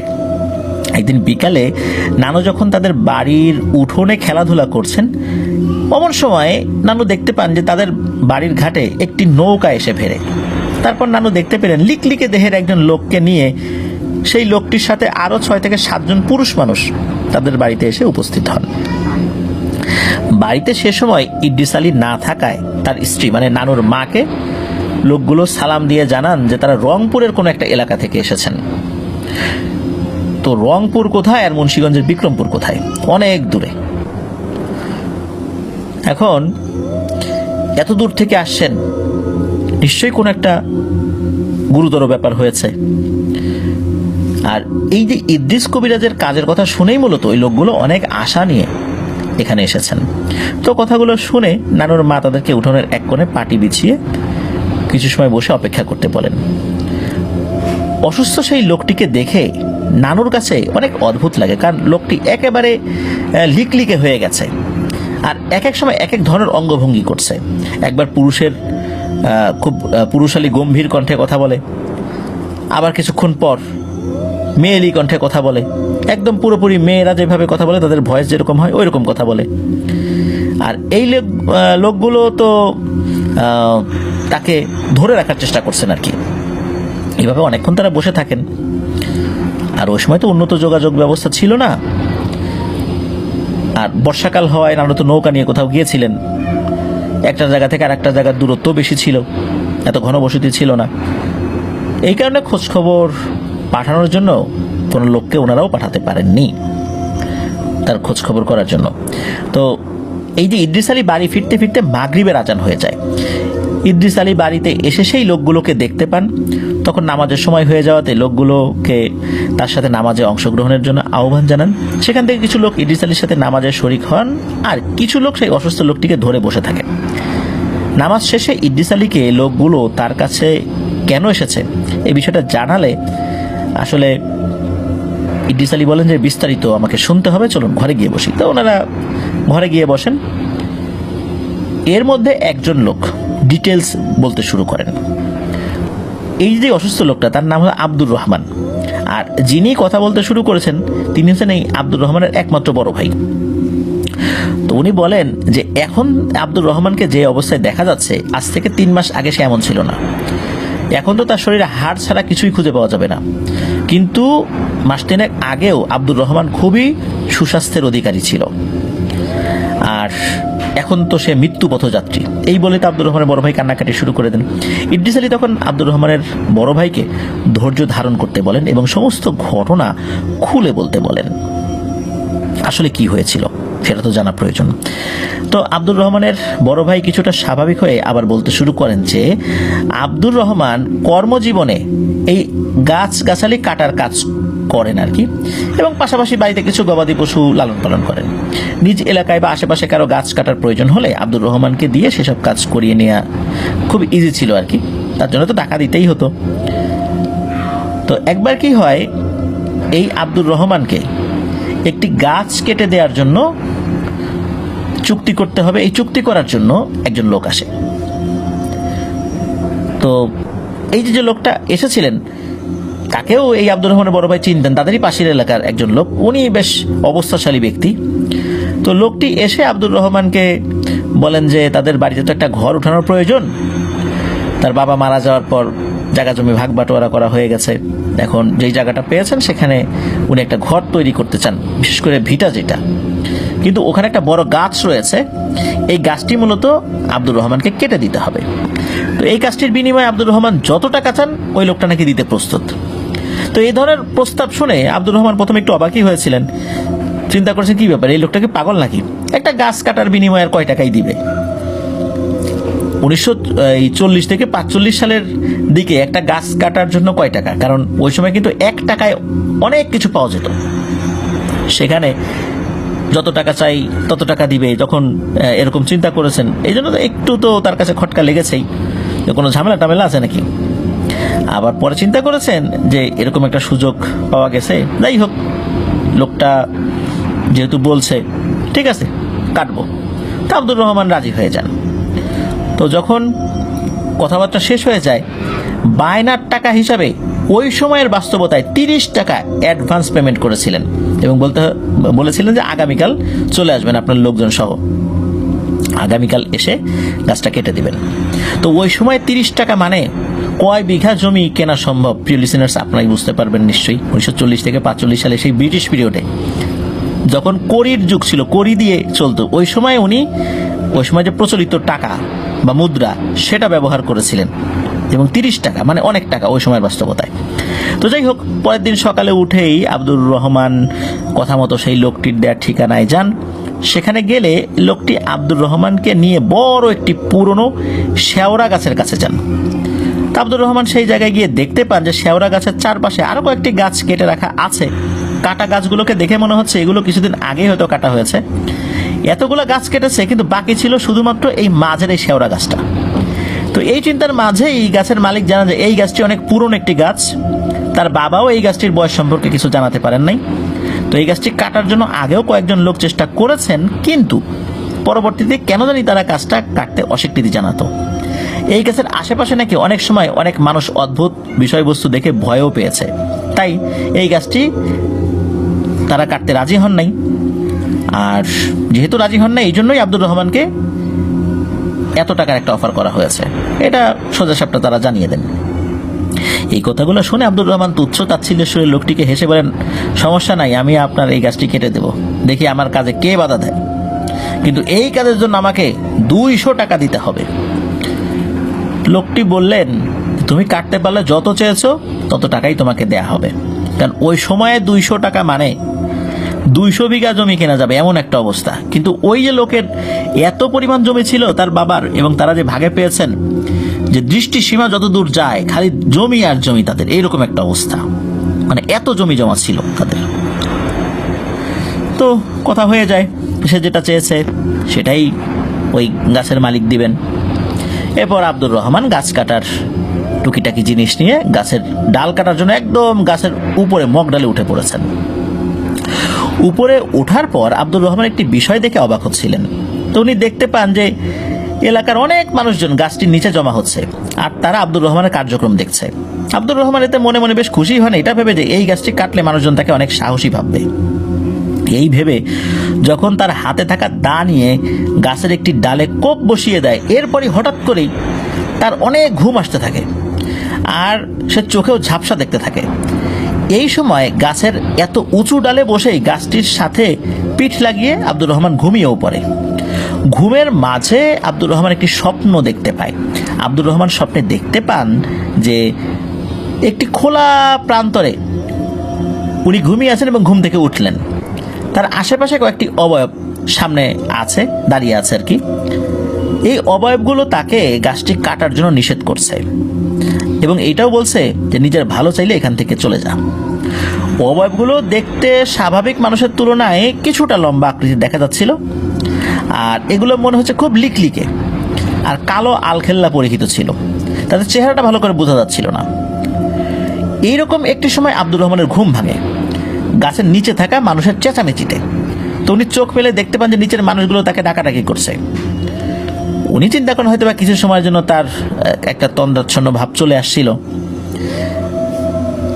আর এটা তো একটা নিছক স্বপ্নই বা মনের ভুল ভেবে উনি এটা উড়িয়ে দেন।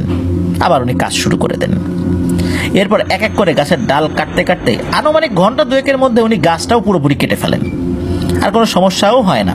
এরপর তো আব্দুর রহমান গাছটির মালিকের কাছে তার পারিশ্রমিক চাইলে গাছটির মালিক খুশি হয়ে আব্দুর রহমানকে 200 টাকারও কিছু বেশি দিয়ে দেয়।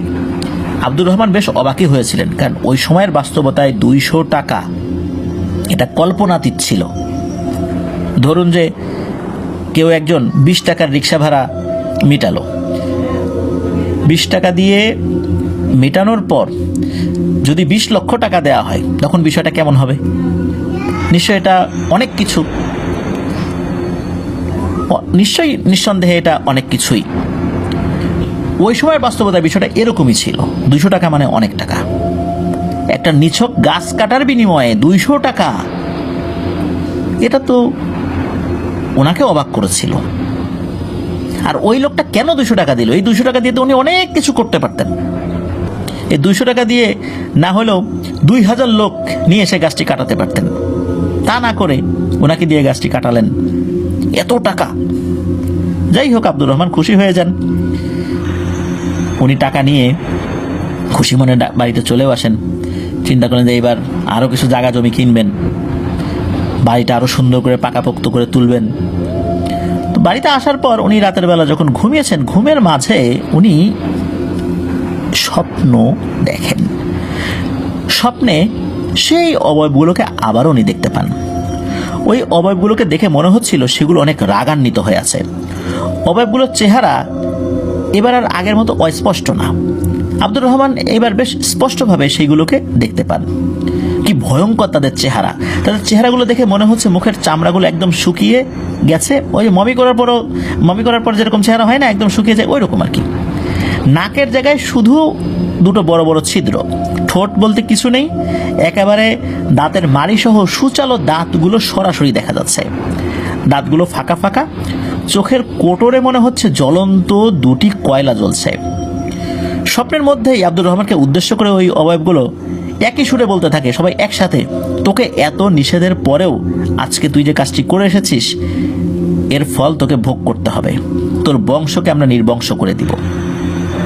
এমন ভয়ঙ্কর স্বপ্ন দেখে আব্দুর রহমানের ঘুম ভেঙে যায়। ভয়ে সে হন্তদন্ত হয়ে বিছানায় উঠে বসে। আব্দুর রহমানের স্ত্রী তার পাশেই শুয়েছিল।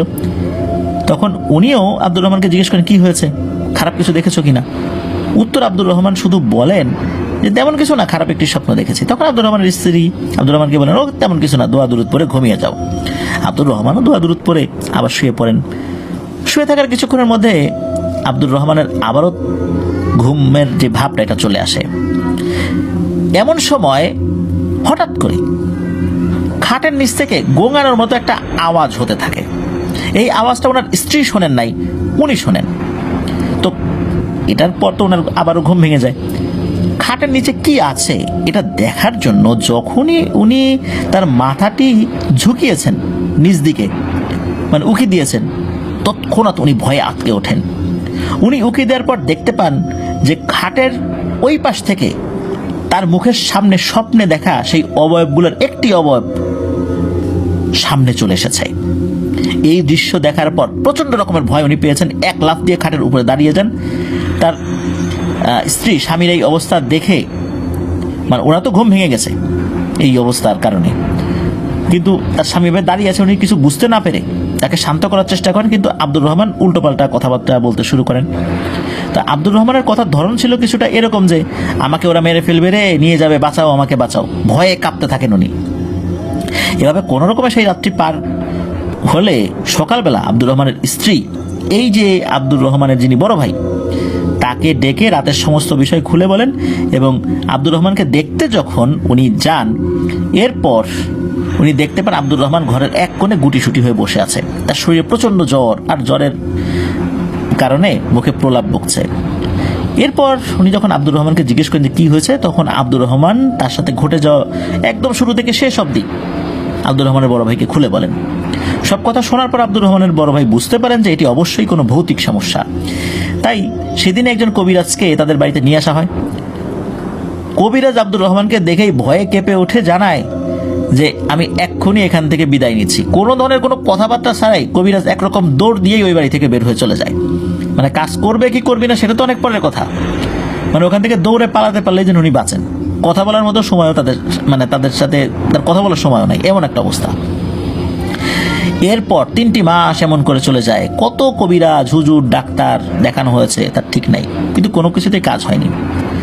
আর অস্বাভাবিকভাবে সেই দিনের পর থেকে অল্প কিছুদিনের মধ্যেই আব্দুর রহমানের শরীর শুকিয়ে যেতে শুরু করে এবং ওর শরীরের যে রংটা ফ্যাকাশে হতে শুরু করে, আর পাগলের মতো আচরণ শুরু করছে। আর ওই এলাকার একজনের কাছে, মানে তিনি আবার এই এলাকার জামাই, তার মুখে এই ইদ্রিস কবিরাজের নাম শুনে ওনারা সেই রংপুর থেকে এখানে এসেছেন। তো এই জিনিসগুলো বলেন এবং আব্দুর রহমানের বড় ভাই বলেন যে দেখেন আমার ভাইটার জন্য কিছু করতে পারেন কিনা, অনুরোধ করেন আর কি, যেহেতু এত দূর থেকে আসছেন। এদিকে ইদ্রিস কবিরাজ আব্দুর রহমানকে প্রথম দেখেই বুঝতে পেরেছিলেন যে এই রোগীর সমস্যাটার সমাধান করা মোটেও সহজ কাজ হবে না। এরপর ইদ্রিস কবিরাজ তার চেষ্টা শুরু করেন। আব্দুর রহমানের বড় ভাই কথাগুলো যখন বলেছিলেন, তখন কিন্তু ইদ্রিস কবিরাজ আব্দুর রহমানের দিকে খুব ভালোভাবে খেয়াল করেছিলেন। ইদ্রিস কবিরাজ বুঝতে পেরেছিলেন যে এই আব্দুর রহমানের উপর একটি না বরং একাধিক জিনে প্রভাব রয়েছে। প্রথমে কবিরাজ আব্দুর রহমানের একটি আঙ্গুল চেপে ধরেন এবং বিড়বিড় করে পবিত্র কোরআন থেকে বিভিন্ন আয়াত তেলাওয়াত করতে থাকেন। কিন্তু মনে হচ্ছিল কবিরাজের চেষ্টাটা বৃথা, কারণ সেখানে কোনো জিন হাজির হচ্ছিল না। এভাবেই অনেকক্ষণ অতিবাহিত হওয়ার পর একটি জিন অবশেষে হাজির হয়। জিনটি এসে আব্দুর রহমানের শরীর ব্যবহার করে কবিরাজকে বলতে থাকে, এই বেটা কবিরাজ, তুই আমাকে ডাকার সাহস পেলি কোথা থেকে? আমরা কারো ডাকে সাড়া দেই না, কিন্তু তুই আসতে বাধ্য করলি, কাজটি কিন্তু মোটেও ভালো হলো না। ইদ্রিস কবিরাজ নরম সুরে বলল, আপনি কে? কেন আপনি এই লোকটাকে এত কষ্ট দিচ্ছেন? তো এই কথাগুলো বলার মাঝেই আব্দুর রহমানের শরীরে আরো জিন এসে হাজির হয়। এভাবে পাঁচটি জিন আব্দুর রহমানের শরীরে হাজির হয়। তারা এসে কবিরাজকে অনেক কথা শোনাতে থাকে। জিনগুলো কবিরাজকে অনবরত ভয় দেখাতে থাকে তাদের কথার মাধ্যম দিয়ে, আর বলতে থাকে যে ভালো চাস তো আমাদের কাজের মধ্যে থেকে তুই সরে যা, তোর কোনো ক্ষতি আমরা করতে চাচ্ছি না। ইদ্রিস কবিরাজ জিনগুলোকে প্রশ্ন করে, আচ্ছা আপনারা শুধু এইটা বলেন যে কেন এই লোকটির সাথে এমন করছেন? তখন একটি জিন বলতে শুরু করে, আমরা মারিদ সম্প্রদায়ের জিন, আমরা মোট 5 জন। আমরা অনেক আগে থেকেই ওই শেওড়া গাছটিতে ছিলাম। সেইখানে আমরা কোনো মানুষকে বিনা কারণে দেখাও দিতাম না, কাউকে ভয়ও দেখাতাম না, কারো ক্ষতিও করতাম না। ওই গাছটিতে থাকার জন্য গাছটির মালিকের পূর্বপুরুষদের সাথে অনেক আগেই আমরা একটা চুক্তি করেছিলাম। এইভাবেই সেখানে আমরা ছিলাম বহু বছর। এই গাছের মালিকের পূর্বপুরুষরা কখনো কাটার কথা চিন্তাও করতো না, আর যদি কেউ এই গাছটি কাটতেও আসতো তাদেরকে আমরা আমাদের মতো করে নিষেধ করে দিলে লোকগুলো চলে যেত। কিন্তু এই আব্দুর রহমানকে আমরা নিষেধ করা সত্ত্বেও সে আমাদের বাসস্থান নষ্ট করে দিয়েছে। তাকে তো আমরা এত সহজে ছেড়ে দেব না। তার মৃত্যু না হওয়া পর্যন্ত আমরা কোথাও যাচ্ছি না। আমরা চাইলে অনেক আগে ওকে মেরে ফেলতে পারতাম, কিন্তু ওকে কষ্ট দিয়ে তিলে তিলে মারব। আর গাছটির মালিককেও ছেড়ে দিব না, তাকেও এই গাছ কাটার ফল ভোগ করতে হবে। তো ইদ্রিস কবিরাজ কথাগুলো মনোযোগ দিয়ে শুনে বললেন, আমরা তো মানুষ, আমরা আপনাদের অনেক বিষয় বুঝতে পারি না।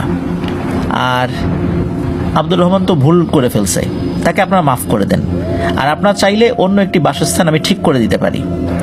তখন আব্দুর রহমানের শরীর থেকে এই জিনগুলো বলে ওঠে, আমরা আব্দুর রহমানকে মাফও করব না, আর কোনো কিছু নেবেও না তোদের কাছ থেকে। এটার একটাই সমাধান, আব্দুর রহমানের মৃত্যুই আর মাফ। কবিরাজ এই জিনগুলোর কাছে অনেক অনুনয় বিনয় করে বলতে থাকে যে আপনারা কি দিলে ওর কাছ থেকে চলে যাবেন, এরকম অনেক কিছু বলেন আর কি। এরপর আব্দুর রহমানের ভেতর থেকে ওই জিনগুলো বলে ওঠে, আরে কোনো কিছুর জন্য আসলে তো অনেক আগেই আমরা সেগুলো নিয়ে চলে যেতাম। আরে বেটা কবিরাজ, তোকে বলছি তুই এই বিষয়ের মধ্যে আসিস না, আমাদের কাজে বাধা দেওয়ার দুঃসাহস করিস না, এর ফল কিন্তু তোর জন্য ভালো কিছু বয়ে আনবে না। কথাবার্তার ধরন শুনে ইদ্রিস কবিরাজ বুঝতে পারেন যে এদেরকে ভালোভাবে কথা বললে কাজ হবে না, এরা কথা শোনার পাত্র না। তখন কবিরাজ রাগান্বিত হয়ে বলে ওঠেন, ভালো চাস তো চলে যা, না হলে আমি বাধ্য হব তোদেরকে শায়েস্তা করতে। কিন্তু জিনগুলো তাদের আগের কথায় অটল থাকে। এরপর কবিরাজ তার নিজের মতো করে একা একা কথা বলতে শুরু করেন। কবিরাজ মূলত তাকে সাহায্যকারী একটি শক্তিশালী জিনকে আহ্বান করেছিলেন, মূলত তার সাথে কথা বলছিলেন বা পরামর্শ করছিলেন যে কি করা যায়, কি করলে এগুলোকে তাড়ানো যাবে। বেশ কিছুক্ষণ পর কবিরাজ একটা কৌশল অবলম্বন করেন। একজনকে বলেন যে আমার মুরগির খোপ থেকে একটা মুরগি ধরে আনতো, মূলত একটা মোরগ ধরে নিয়ে আসা হয়েছিল আর কি মুরগির খোপ থেকে। তো একটা মোরগ ধরে নিয়ে আসা হয়, ওই মোরগটাকে একটা বিশেষ প্রক্রিয়ায় জবাই করা হয়। তো এই কাজটার মাধ্যমে ওই জিনগুলো বোকা হয়ে যায়, তারা ভেবে নেয় যে আব্দুর রহমানের কোনো ক্ষতি তারা আর করতে পারবে না, আর এই মোরগটাকে জবাই করার মাধ্যমে তাদের অনেক শক্তি শেষ হয়ে যাবে, যদিও বা তারা জানে মারা যাবে না, কিন্তু শেষ হয়ে যাবে। আর এইটা শেষ ইতোমধ্যে হয়েও গেছে, এটা মনে করেছে ওই জিনগুলো। এই জিনগুলো তখনকার মতো চলে যায় আব্দুর রহমানের শরীর থেকে। চলে যাওয়ার পর দীর্ঘ 3 মাস পর প্রথম নিজের কণ্ঠে নাকি আব্দুর রহমান কথা বলে। প্রথমেই বলতে থাকে, আমাকে একটু পানি খেতে দাও। এরপর পানি সহ অন্যান্য খাবার দাবার খাওয়ানো হয়। তো আব্দুর রহমানকে সুস্থ দেখে আব্দুর রহমানের বড় ভাই আবেগে কান্নাকাটি শুরু করে দেন এবং ইদ্রিস কবিরাজের প্রতি কৃতজ্ঞতা জানান। সেই রাত্রে সকল কার্যক্রম সফলভাবে শেষ হওয়ার পর ইদ্রিস কবিরাজ রংপুর থেকে আসা সকল লোকদের ইদ্রিস কবিরাজের বাড়িতে থেকে যেতে বলেন। সেই রাত্রে তারা ইদ্রিস কবিরাজের বাড়িতেই থাকেন। পরের দিন সকালবেলা তাদের নিজ বাড়িতে যাওয়ার সময় ইদ্রিস কবিরাজকে টাকা দিতে চাইলে ইদ্রিস কবিরাজ কোনো টাকা পয়সা নেন না, বরং খুশি হয়ে তাদেরকে তাদের বাড়ির উদ্দেশ্যে রওনা হতে বলেন। তারা চলে যাওয়ার সময় কবিরাজকে তারা কবিরাজের কাছ থেকে কিছু পানি পড়া নিয়েছিলেন। কবিরাজ পানি পড়া দিয়েছিলেন এবং বলে দিয়েছিলেন যে সাধারণ পানির সাথে মিশিয়ে 3 বেলা করে 7 দিন খাওয়াতে এবং 7 দিন এই পানিতে গোসল করাতে, গোসলের পানির সাথে মিক্স করে আর কি। এরপর তারা চলে যান আর কি। প্রিয় লিসেনার্স, ঘটনাটি কিন্তু এখানে শেষ না, আরো অনেক আছে। সেই লোকগুলো চলে যাওয়ার পর ইদ্রিস কবিরাজ তার দৈনন্দিন কাজে ব্যস্ত হয়ে পড়েন। এইভাবে কেটে যায় আরো একটি মাস। 1 মাস পর হঠাৎ একদিন সকালে আব্দুর রহমানের বড় ভাই ইদ্রিস কবিরাজের বাড়িতে এসে হাজির। কবিরাজ এমন সময় আব্দুর রহমানের বড় ভাইকে দেখে কিছুটা অবাক হন। এরপর কবিরাজ জিজ্ঞেস করেন, কিছু কি হয়েছে? আব্দুর রহমানের বড় ভাই বলতে থাকেন, অনেক কিছুই নাকি হয়ে গেছে। এখন আব্দুর রহমানের অবস্থা আগের থেকেও আরো বেশি খারাপ। এটি শুনে কবিরাজ সাহেব আব্দুর রহমানের বড় ভাইকে ঘরে নিয়ে বসিয়ে সবকিছু খুলে বলতে বলেন। আব্দুর রহমানের ভাই বলতে শুরু করেন যে ওনার কাছ থেকে চিকিৎসা নিয়ে যাওয়ার পর আব্দুর রহমানের অবস্থা খুব ভালোই ছিল, আর এই ভালো থাকাটা ছিল খুবই অল্প সময়ের জন্য। 20 থেকে 25 দিনের মতো আব্দুর রহমান ভালো থাকলেও আজ 5 থেকে 7 দিন যাবৎ আব্দুর রহমান মোটেও ভালো নেই। আগের মতোই সেই অবস্থা আবার শুরু হয়ে গেছে। শুধু তাই না, এখন অনেক সময় আব্দুর রহমান তার নিজের শরীরের বিভিন্ন অংশে সে নিজেই আঘাত করে, মাথার চুল টেনে ছিঁড়ে ফেলে, চোখের মধ্যে আঙ্গুল ঢুকিয়ে দেয়, আরো নিজের যত প্রকারে ক্ষতি করা যায় সেটা চেষ্টা করে। এমন কাজ করতে থাকলে কতক্ষণ আর তাকে বাধা দিয়ে রাখা সম্ভব? একসময় বড় কিছু করে ফেলবে। কবিরাজ এই কথাগুলো শুনে বেশ চিন্তিত হয়ে পড়েন, কারণ ইতোপূর্বে তিনি যাদেরকে চিকিৎসা করেছেন পুনরায় সেই রোগীগুলোর উপর আবার কোনো সমস্যা দেখা দিয়েছে এমনটি হয়নি। তারপর কবিরাজ আব্দুর রহমানের বড় ভাইকে বলেন, আজকে রওনা দিলে তো আজকে আর আপনাদের বাড়িতে পৌঁছাতে পারবো না, রংপুর তো অনেক দূরে এখান থেকে, তাই আপনি আমার বাড়িতেই থেকে যান। কালকে বরং আমি সহ আপনাকে সাথে নিয়ে রওনা দিব, আপনার বাড়িতে যাব। আমিও দেখতে চাই আসলে মূল সমস্যাটা কোথায়। তো উক্ত কথায় আব্দুর রহমানের বড় ভাই রাজি হন এবং সেই দিনের মতো কবিরাজের বাড়িতে উনি থেকে যান। পরের দিন খুব ভোরে এই ইদ্রিস কবিরাজ এবং আব্দুর রহমানের বড় ভাই রংপুরের উদ্দেশ্যে রওনা হন। আগের দিনে যাতায়াতের দুরবস্থার কারণে তাদের পৌঁছাতে কিন্তু অনেক সময় লাগে, প্রায় 2 দিনের মতো সময় লেগেছিল। আব্দুর রহমানের বাড়িতে পৌঁছাতে যখন পৌঁছেছেন আর কি, তখন দুপুর গড়িয়ে গিয়েছে। তো বাড়িতে পৌঁছে কবিরাজ আব্দুর রহমানকে খুব ভালোভাবে পর্যবেক্ষণ করতে থাকেন। কবিরাজ দেখতে পান যে কবিরাজকে দেখে আব্দুর রহমান রাগান্বিত হয়ে গালিগালাজ শুরু করেছে। এরপর কবিরাজ আব্দুর রহমানের বড় ভাইকে ডেকে নিয়ে বলেন যে আজকে এশার নামাজের পর আমি আবার বসবো, আপনি আমাকে কিছু জিনিসপত্র জোগাড় করে দেন। কবিরাজ আব্দুর রহমানের বড় ভাইকে একটি কাচের বোতল, 7 ঘাটের পানি এইগুলো সংগ্রহ করতে বলেন। তো কবিরাজের কথা মতো সেই দিনেই সব জোগাড় হয়ে যায়। এশার আজান হয়ে গেলে কবিরাজ নামাজ পড়ার জন্য পার্শ্ববর্তী কোনো একটা মসজিদে যান।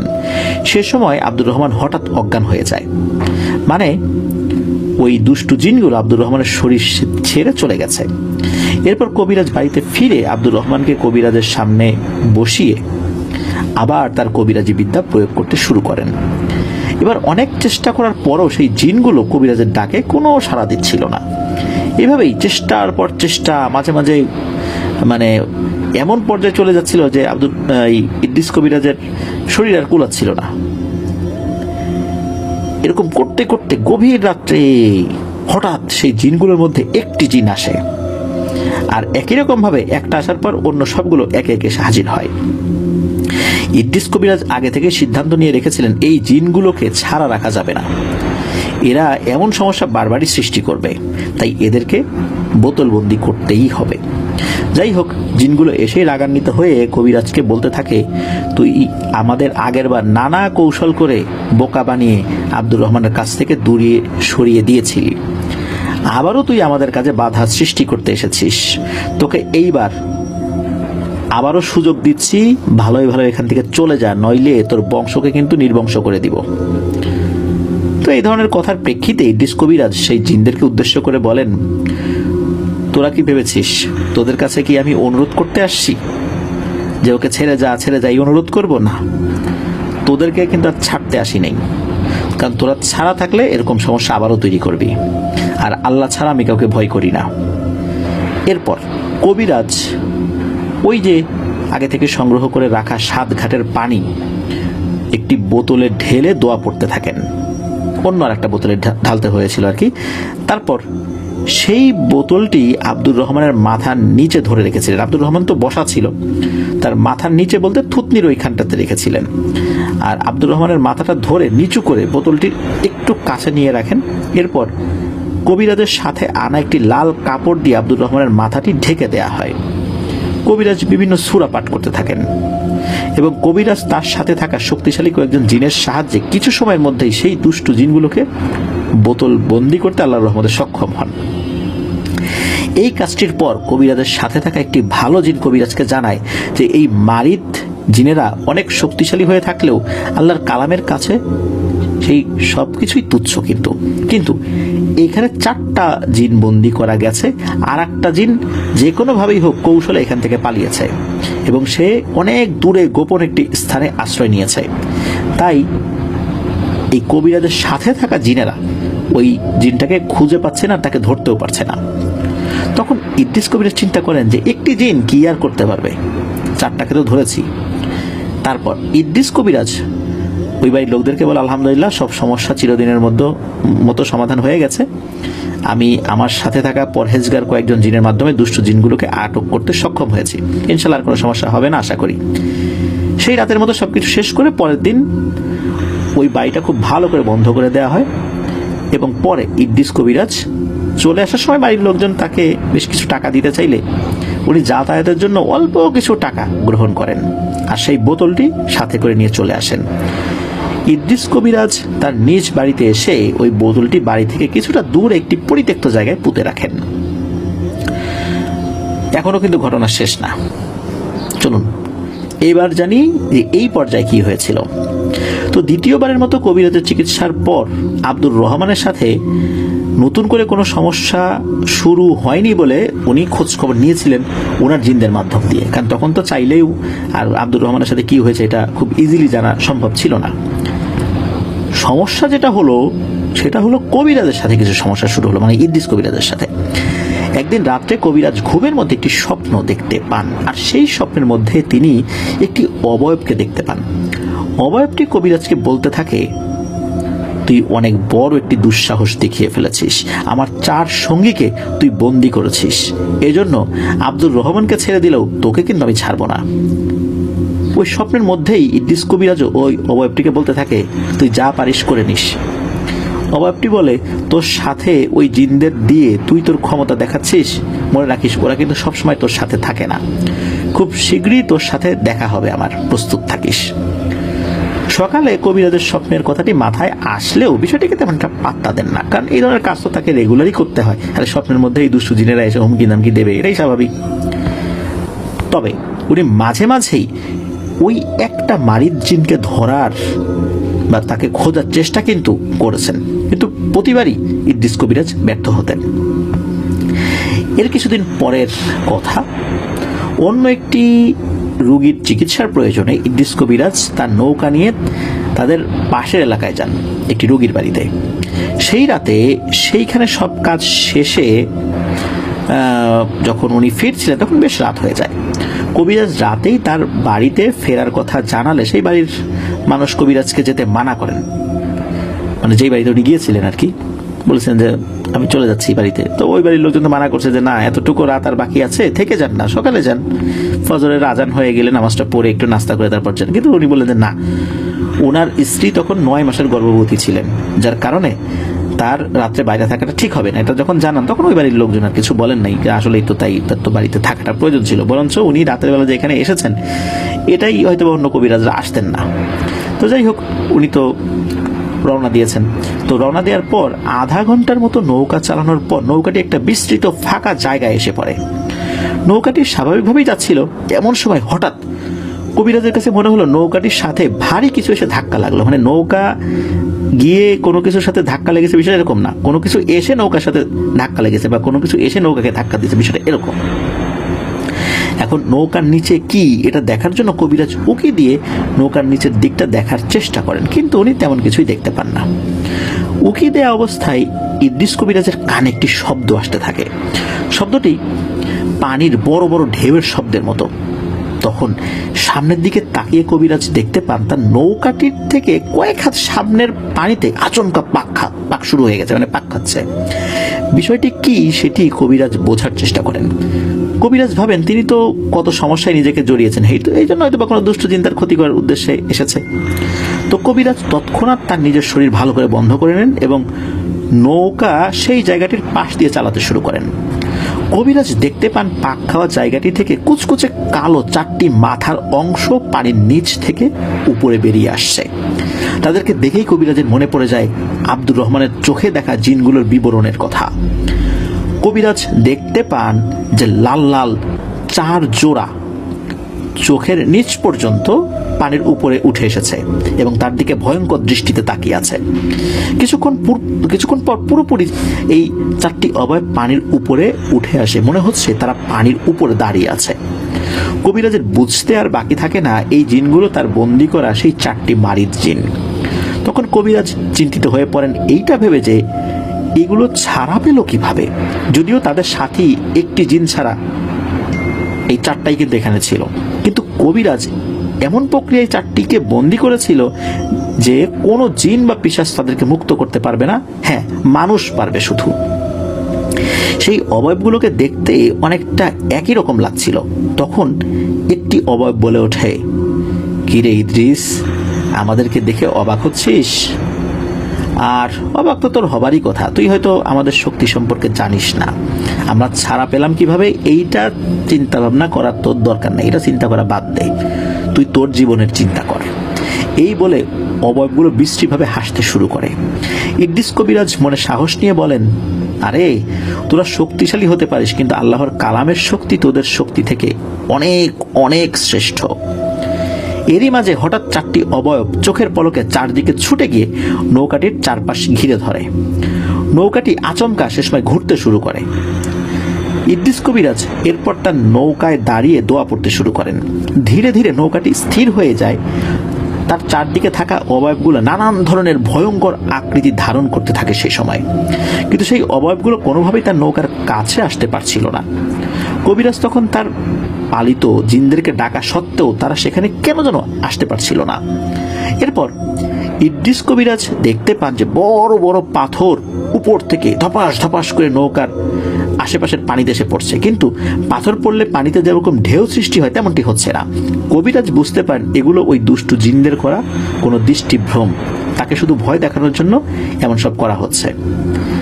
আবার একটু পর কবিরাজ দেখতে পেলেন তার নৌকার চারদিকে হুট করে পানিগুলো, মানে বিস্তৃত পানির যেই এলাকাটা সেখানে আগুন জ্বলে ওঠে, কিন্তু সেই আগুনের কোনো তাপ কবিরাজের শরীরে লাগছিল না।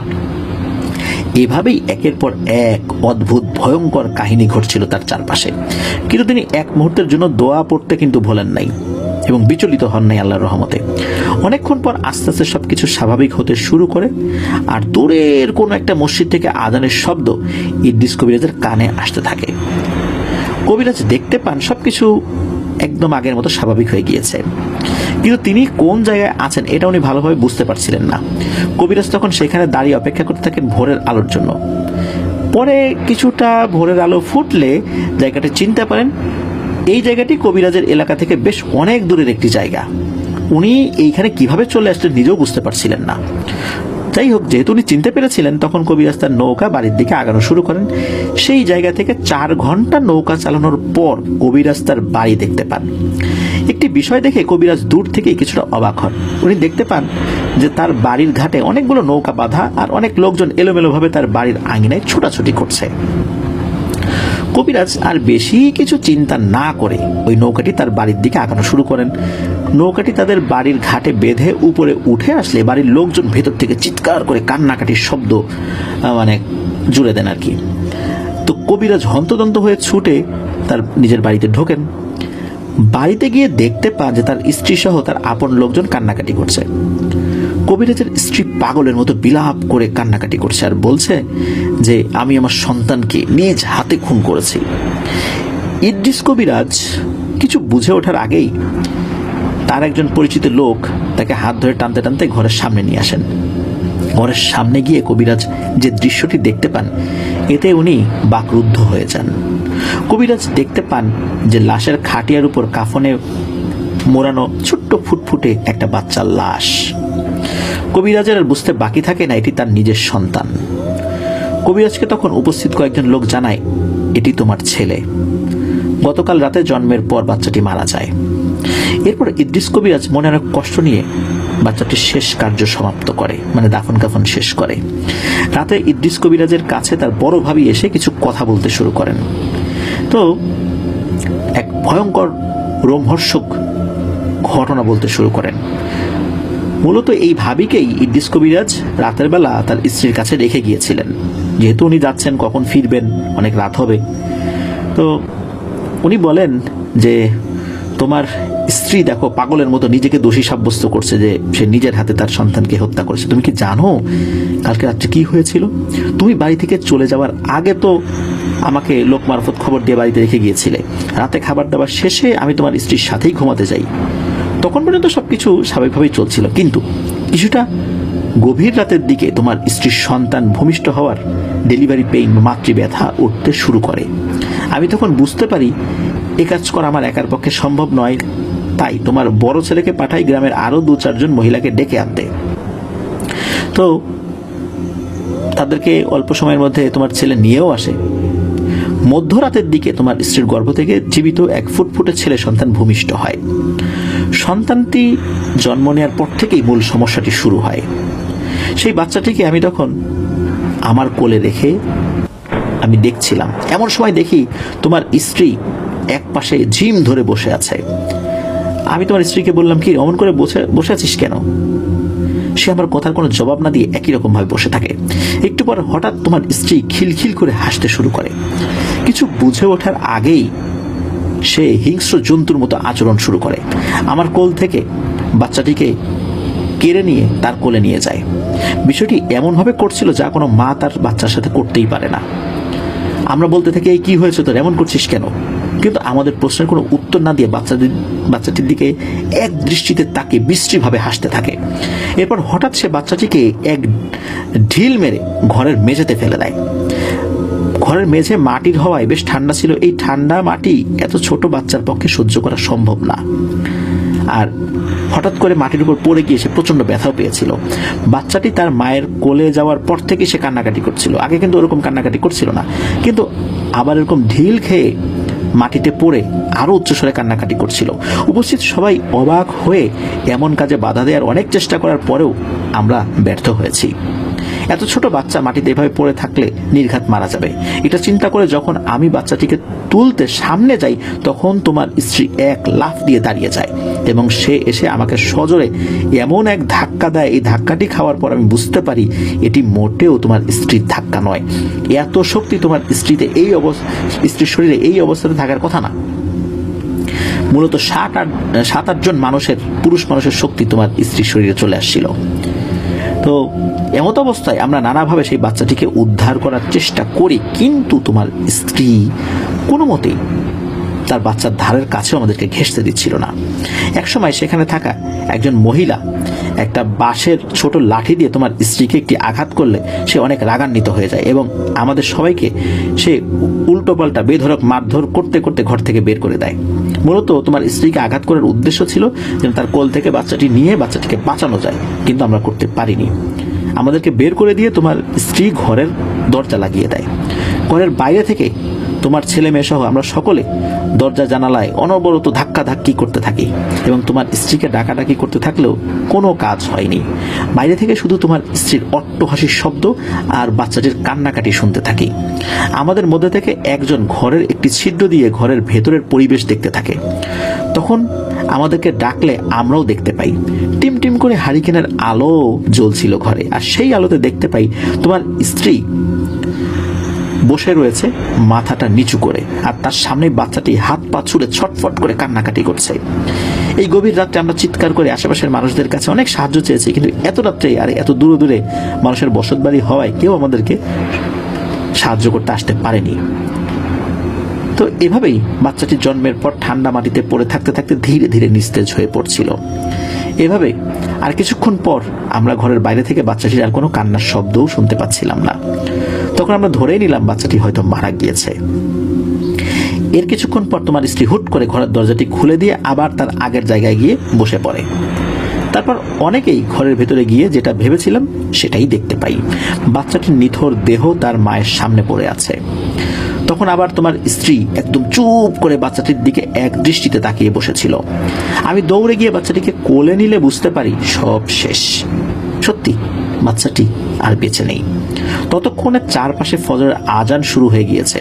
ফজরের আজান শুরু হওয়ার পর তোমার স্ত্রী অজ্ঞান হয়ে মাটিতে লুটিয়ে পড়ে। আর সে সময় আমরা চিৎকার চেঁচামেচি করতে থাকলে ওই সময় আশেপাশের কিছু লোক ধীরে ধীরে আসতে শুরু করে, কারণ ওই সময় অনেকেই চলাফেরা শুরু করেছিল এবং তারাও এসে এই অবস্থা দেখতে পায়। যেহেতু গ্রামের মানুষজন খুব ভোরে ফজর আজানের পরপরই বাইরে বের হয়ে যায়, আর এরপর ঘণ্টাখানিকের মতো তোমার স্ত্রী অজ্ঞান থাকলেও তারপর তার জ্ঞান ফেরানোর চেষ্টা করা হলে তার জ্ঞান আসে। আর জ্ঞান আসার পর সে কিছুই মনে করতে পারছিল না। সে শুধু বলতে থাকে, এত লোকজন কেন, কি হয়েছে, আমার বাচ্চা কোথায়?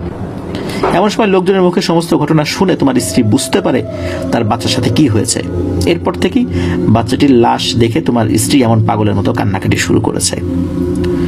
তো বড় ভাবির মুখ থেকে এই কথাগুলো শুনে ইদ্রিস আলী তো হাউমাউ করে কেঁদে ওঠে আর বলতে থাকে, আমার জন্যই আমার এই নিষ্পাপ সন্তানটি আজ এভাবে শয়তানদের হাতে মারা গেল।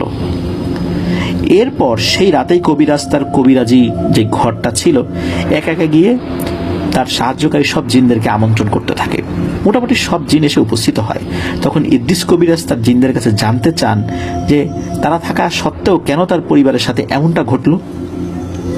কবিরাজের এমন প্রশ্নের উত্তরে জিনগুলো এক ভয়ঙ্কর তথ্য দেয়। জিনগুলো জানায় তারা সর্বদা কবিরাজের মঙ্গল চায়, কবিরাজের সমস্ত ভালো মন্দ বিষয় দেখার দায়িত্ব ছিল তাদের উপর, কিন্তু তারা সেই মোতাবেক কাজ করেও আসছিল। ঝামেলা যেটা হলো সেটা হলো এই ঘটনার রাতে তারা কবিরাজের বাড়ির সীমানায় এক অদ্ভুত মায়া শক্তির কারণে বা মায়াজালের কারণে প্রবেশ করতে পারছিল না। তখন কবিরাজ জিজ্ঞেস করে, সেই দুষ্টু চারটি জিন ছাড়া পেল কিভাবে? তখন কবিরাজের পালিত জিনগুলোর মধ্যে থেকে তথ্য সংগ্রহকারী বা মুখবির এক জিন বিষয়টি জানার জন্য কবিরাজের কাছ থেকে কিছু সময় নিয়ে তথ্য সংগ্রহ করতে চলে যায়। কিছুক্ষণ পর সেই জিনটি এসে বলতে থাকে মূল ঘটনা। সেই তথ্য সংগ্রহকারী জিনটি বলতে থাকে যে এই যেই দুষ্টু পাঁচটা জিন ছিল তাদের মধ্যে একজন তো বোতলবন্দি হয়নি, সে সেখান থেকে পালিয়ে গিয়েছিল, আর চারটা জিনকে আটক করা গিয়েছিল। যে জিনটি পালিয়ে গিয়েছিল সেটি গিয়ে আশ্রয় নেয় ভয়ঙ্কর রকমের এক পিশাচ সিদ্ধ দুষ্ট এক তান্ত্রিকের কাছে।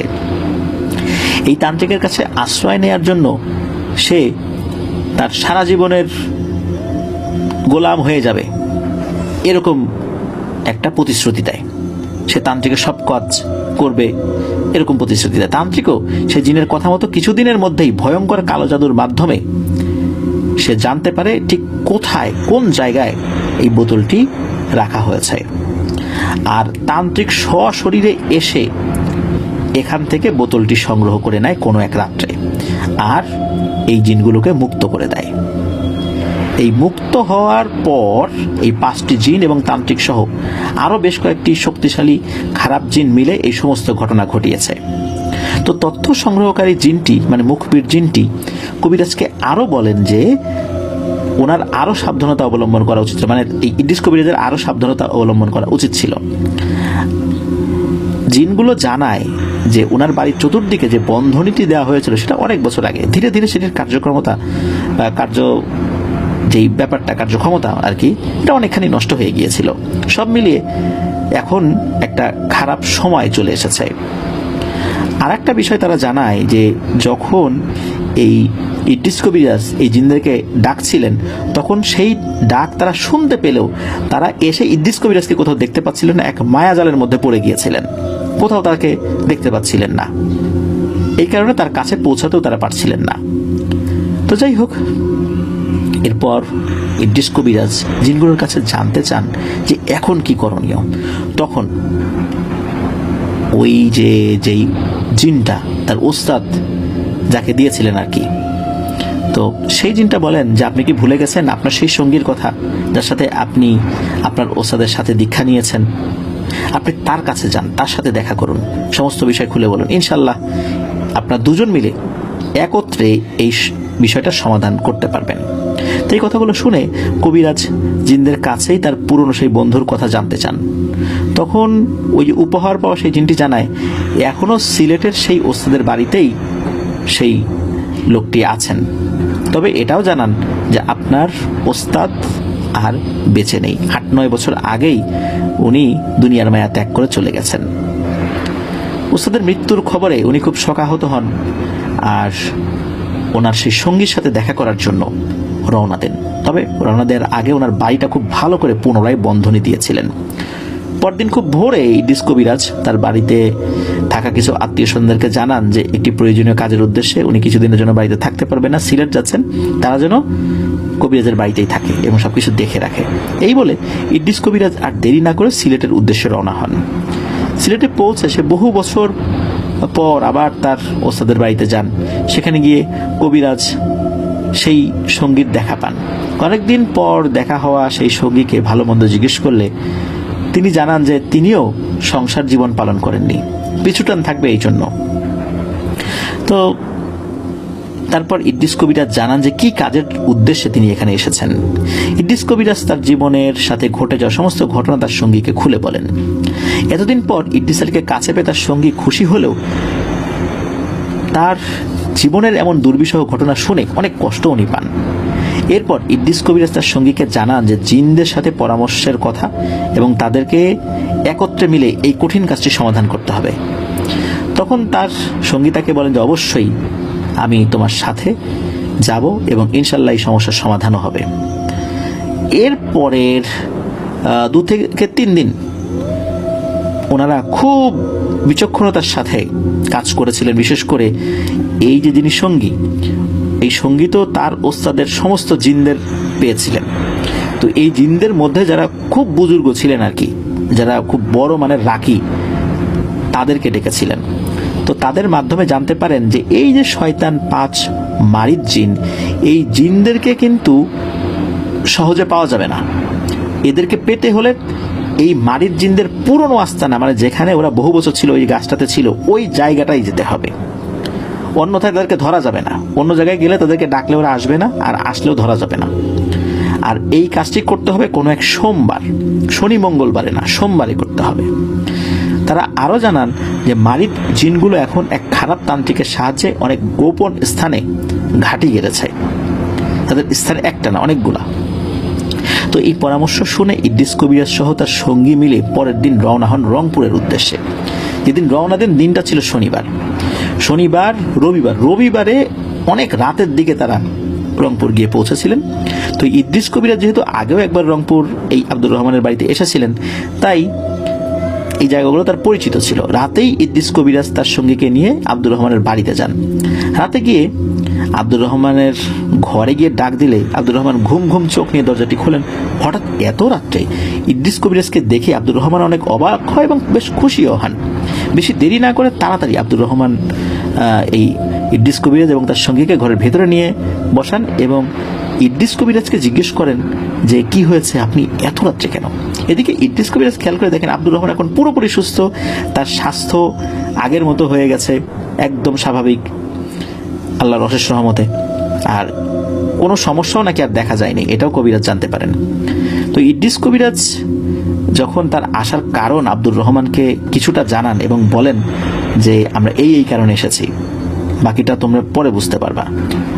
এর মধ্যে কি হয় যে আব্দুর রহমানের বড় ভাইকে খবর পাঠানো হয়। আব্দুর রহমান খবর পাঠিয়েছিলেন, আব্দুর রহমানের বড় ভাই ওই রাত্রে এসে উপস্থিত, বাড়ি তো কাছাকাছি ছিল। আব্দুর রহমানের বড় ভাই আসলে তখন আব্দুর রহমানের বড় ভাই যখন জানতে চান তখন আবার বিস্তারিতভাবে চিন্তা করেছেন যে পরে বলবো, এবার বিস্তারিতভাবেই খুলে বলেন যে আসলে কেন ওনারা এখানে এসেছেন, কি হয়েছে ওনার পরিবারের সাথে। তো আব্দুর রহমান জানান যে ওইখানে তো ওই শেওড়া গাছটি নেই, ওটা তো সরিয়ে ফেলা হয়েছে। তো তখন বলেন যে ওই জায়গাটা তো আছে, ওই জায়গাতেই আমরা যাব। আব্দুর রহমান ইদ্রিস কবিরাজকে জানান যে আপনি আমার জীবন বাঁচিয়েছেন, আমি সারা জীবন আপনার কাছে ঋণী হয়ে থাকব এবং এই কাজে যত ধরনের সহযোগিতার প্রয়োজন আছে আমরা ইনশাল্লাহ করব। এসব কথাবার্তার মধ্যেই ফজর আজান হয়ে যায়। তখন ইদ্রিস কবিরাজ আব্দুর রহমানকে বলেন আমরা সকাল সকাল সেই গাছটির জায়গাতে যাব। এরপর আব্দুর রহমান তাদেরকে কিছুটা বিশ্রামের ব্যবস্থা করে দেন, নাস্তা পানি ব্যবস্থা করেন আর কি। তো আব্দুর রহমানের বড় ভাইও সবকিছু গোছগাছ করে রেখেছিলেন যে কিভাবে যাবেন। তো খাবার দাবারের শেষে সেই কাটা গাছের স্থান, মানে যেই গাছটা কেটেছিলেন আব্দুর রহমান, সেই শেওড়া গাছের ওই জায়গাটাতে নিয়ে যাওয়া হয়। তারা সেই মালিকের বাড়িতে আগে গিয়েছিলেন। তো দেখতে পান যে সেই মালিকের অবস্থা খুবই খারাপ, তার ব্যবসা বাণিজ্য নাকি খুবই খারাপ, জমি জমা মানুষজন দখল করে নিয়ে যাচ্ছে, ভাইদের সাথে তার গোলমাল বেঁধেছে। এমনকি এই যে গাছের যে স্থানটা, এই স্থানে উনি বাড়ি করতে অনেকবার চেষ্টা করেছেন। বাড়ি করা শেষ হয়ে যায়, শেষ হওয়ার পরপরই নাকি বাড়িটা পরিপূর্ণভাবে ভেঙে পড়ে, একদম মাটির সাথে মিশে যায়। এইভাবে বেশ কয়েকবার উনি এই বাড়িটা নির্মাণ করার চেষ্টা করতে গিয়েও বারবারই ব্যর্থ হয়েছেন। তার ব্যবসা বাণিজ্যের অবস্থা খুবই খারাপ, অর্থনৈতিকভাবে উনি মারাত্মক ক্ষতিগ্রস্ত অবস্থায় আছেন। মূলত এইখানে যেহেতু বেশ কয়েকবার বাড়ি তৈরি করার চেষ্টা করার পরও জায়গাটা এরকম হয়ে গেছে, এই জন্য ওই জায়গাটা উনি পরিষ্কার করে রেখেছেন, এখানে আর উনি কিছু করবেন না। তখন এই আব্দুর রহমানের বড় ভাই ওই মালিককে বলেন যে এই কবিরাজ ওনারাও এই ধরনের সমস্যায় পড়ে গেছেন আব্দুর রহমানকে ট্রিটমেন্ট করতে গিয়ে, বিশেষ করে ইদ্রিস কবিরাজ, এবং এটা একটা বড় আকার ধারণ করেছে, এটা সমাধানের জন্য ওনারা এসেছেন। তো মালিকও রাজি হন যে আসলেই এটার একটা সমাধান হওয়া দরকার। মালিকও বলেন যে আপনার যা যা লাগে আমরা সহযোগিতা করব। সকলে মিলে তাকে উৎসাহ দেন। তো ওই দিন রাত্রে এশার নামাজের পর দুই কবিরাজ সবাইকে বাড়িতে রেখে ওই জায়গাটিতে যান এবং সকলকেই বলে যান যাই হয়ে যাক না কেন আজকে রাতটা কেউ এই বাড়ি থেকে বাইরে বের হবেন না, যে যার জায়গায় থাকবেন। সেই জায়গাতে গিয়ে এই ইদ্রিস কবিরাজ এবং তার সঙ্গী বুজুর্গ জিনদের সাথে পরামর্শ অনুযায়ী কাজ শুরু করে দেন। ইদ্রিস কবিরাজ সমস্ত ঘটনার জন্য খুব রাগান্বিত ছিলেন, কারণ তার সন্তান মারা গেছেন। আর তার সঙ্গী অবশ্য বুঝতে পেরেছিলেন যে তার মেজাজ মর্জি খুব খারাপ, ওই জিনদের উপর তার মেজাজ খুব গরম, আর এখন ঠান্ডা মাথায় কাজ করতে হবে, একটু ভুলের জন্য হয়তো অনেক বড় ক্ষতি হয়ে যেতে পারে। এরপর শুরু হয়ে যায় সেই অদৃশ্য সত্তাদের হাজির করার প্রক্রিয়া। শুরুতে ইদ্রিস কবিরাজ ও তার সঙ্গী সেই গাছটির জায়গাতে গিয়ে দুজন কাটা গাছটির দুদিকে বসে পড়েন। সেই জায়গাতে শুধু ইদ্রিস কবিরাজ এবং তার সঙ্গী দুজনেই গিয়েছিলেন, মানে ওই দিন বা ওই রাতের ওই সময় কিন্তু তাদের সাথে আর কারো আসার অনুমতি ছিল না। যাই হোক, এরপর সেই জায়গা থেকে ইদ্রিস কবিরাজের সঙ্গী এক মুঠ মাটি নিয়ে সেই মাটিতে একটা বিশেষ দোয়া পরে ফু দিয়ে সেটা ছুঁড়ে মারা শুরু করেন, আবার আগের জায়গাতেই। বেশ কয়েকবার এরকম পড়েন এবং তার সঙ্গী বলেছিলেন যে এই জিনিসটা টানে সেই 5টি দুষ্টু জিন আসতে বাধ্য, পৃথিবীর যেখানেই থাকুক না কেন। কথা মতো 7 বার এরকম ফু দিলে কিছুক্ষণের মধ্যেই সেই জায়গাটির পরিবেশ একেবারে নিশ্চুপ হয়ে যায়, মনে হচ্ছে ঝিঝি পোকাও তার ডাক দেয়া ভুলে গেছে। শুরু হয়ে যায় প্রচন্ড তুফান, মনে হচ্ছে আশেপাশের বাড়িঘর গাছপালা এই তুফানে উড়িয়ে নিয়ে চলে যাবে, কিন্তু এসব কিছুই হচ্ছিল না। ওনারা তো জানেন এগুলো সব মায়াজাল। এরই মাঝে হঠাৎ করে ওই 5টি জিন এক সারিতে এসে দাঁড়িয়ে যায় ঠিক ওই কাটা গাছের ওই জায়গাটাতে। জিনগুলো কিন্তু তখন তাদের মানে শরীরের যেই অবয়ব ওই অবয়বেই এসেছিল। তো উপস্থিত হয়ে জিনগুলো ইদ্রিস কবিরাজকে তুচ্ছ তাচ্ছিল্য করে বিভিন্ন ধরনের উস্কানিমূলক কথা বলতে থাকে কি রে কবিরাজ, আমাদেরকে চিনতে পারছিস? তুই নাকি অনেক বড় কবিরাজ, তাহলে বাঁচাতে পারলি না তোর বাচ্চাকে?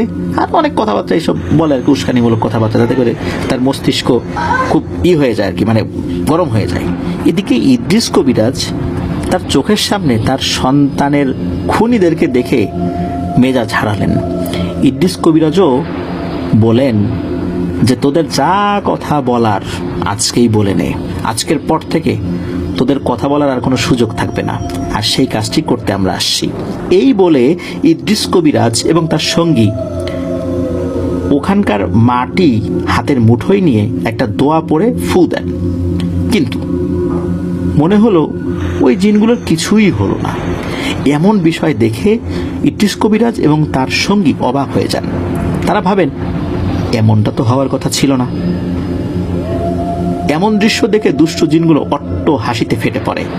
সেই সময় ইদ্রিস কবিরাজের ওস্তাদের উপহার দেওয়া জিনটা এসে ইদ্রিস কবিরাজের কানে কানে একটা বিশেষ দোয়া শিখিয়ে দেন এবং ইদ্রিস কবিরাজকে বলেন, এই দোয়া পাঠ করে পবিত্র জমজম কূপের পানিতে ফু দিয়ে সেই পানিটি মাটিতে মিশিয়ে দিতে বলেন। আর জমজম কূপের পানিটাও ওই জিনটা সাথে নিয়ে এসেছিলেন, সাথে সাথে তাদের হাতে দিয়ে দেন। তো সেই মোতাবেক কাজ করার সাথে সাথে হঠাৎ দুষ্ট জিনগুলো চিৎকার করতে শুরু করে। সেই সময় সেই মাটির মধ্য থেকেও কালো ধোঁয়ার মতো কিছু উঠতে থাকে। জিনগুলো চিৎকার চেঁচামেচি শুনে মনে হচ্ছে কেউ যেন তাদের শরীরে আগুন লাগিয়ে দিয়েছে। তখন সেই দুষ্ট জিনগুলো বলতে থাকে, থাম থাম থাম কবিরাজ, তোদের এই কার্যকলাপ বন্ধ কর, না হলে আমরা মারা যাব। এদিকে ইদ্রিস কবিরাজ বলতে থাকে, তোদেরকে তো বাঁচার জন্য এই পদ্ধতি অবলম্বন করি নাই, তোদেরকে মারার জন্যই করেছি। আর এখন তোরা মরবি, বলেছিলাম না? তোদের যা বলার বলে নে, তোদের বলা শেষ, এখন আমাদের কাজ শুরু। তো এভাবে অল্প কিছুক্ষণের মধ্যেই জিনগুলো চেঁচামেচি থেমেও যায়। বিকট এক চিৎকারে জিনগুলো হাওয়ায় মিলিয়ে যায়। চারপাশের পরিবেশ তখন একদম নিস্তব্ধ হয়ে যায়। এই ঘটনার পর ইদ্রিস কবিরাজের সঙ্গীও আনন্দের স্বরে বলে ওঠে, আলহামদুলিল্লাহ, আমরা আমাদের কাজে সফল হয়েছি। এই 5টি জিন এই পৃথিবী থেকে বিদায় নিয়েছে। মূলত এই যে 5টি খারাপ মারিদ জিন, এইগুলো অত্যন্ত দুর্ধর্ষ প্রকৃতির ছিল, কিন্তু আল্লাহর অশেষ রহমতে তাদেরকে তারা হত্যা করতে সক্ষম হয়েছেন। এবং এই যে বুজুর্গ জিনদের পরামর্শক্রমে কিভাবে কোন কাজটা করতে হবে। তো যাই হোক, ইদ্রিস কবিরাজ এবং তার সঙ্গী পরের দিন তাদের নিজ নিজ গন্তব্যের উদ্দেশ্যে রওনা দেন। এই ঘটনার এখানেই সমাপ্তি হয়। এই ঘটনার পর ইদ্রিস কবিরাজ তার কবিরাজি জীবন থেকে চিরতরে দূরে সরে আসার সিদ্ধান্ত নিলে ইদ্রিস কবিরাজের স্ত্রী কবিরাজকে বলেন, হয়তো আল্লাহ আমাদের একজন সন্তানকে তার কাছে নিয়ে গেছেন পরকালে শাফায়াত করার জন্য, আর আপনার মাধ্যমে অনেক অসহায় মানুষ উপকার পাচ্ছে। আপনি এই কাজ থেকে ফেরত আসবেন না। আর আপনার ওস্তাদও আপনার উপর ভরসা করে তার জীবনের সকল বিদ্যা শিখিয়ে গেছেন, সুতরাং আপনি এই কাজ করে যান। আমার তরফ থেকে যত ধরনের সহায়তা করার দরকার আমি করব। কবিরাজের স্ত্রীর মুখে এই কথা শুনে কবিরাজ খুবই খুশি হন এবং উনি আবার সিদ্ধান্ত নেন যে আগের মতোই উনি কবিরাজি করবেন, তবে আগের থেকে কিছুটা কম করতেন। এরপরেও কিন্তু ইদ্রিস কবিরাজের আরো বেশ কয়েকজন সন্তানাদি হয়েছিল, তাদের সাথে আল্লাহর রহমতে কোনো সমস্যা হয়নি। তো ইদ্রিস কবিরাজ এখন বেঁচে নেই, সেই নানুও এখন বেঁচে নেই, কিন্তু তাদের সন্তানাদি এখনো আছেন। এভাবেই ইদ্রিস কবিরাজের এইরকম একটা ঘটনা মুখে মুখে মানুষের কাছে চলে এসেছে, সেটা আপনাদের ওয়ার্ল্ডের কাছেও এসেছে সিয়াম ভাইয়ের মাধ্যম দিয়ে। ধন্যবাদ জানাচ্ছি সিয়াম ভাইকে, এমন একটি ঘটনা দীর্ঘ সময় ধরে লিখে পাঠিয়েছেন।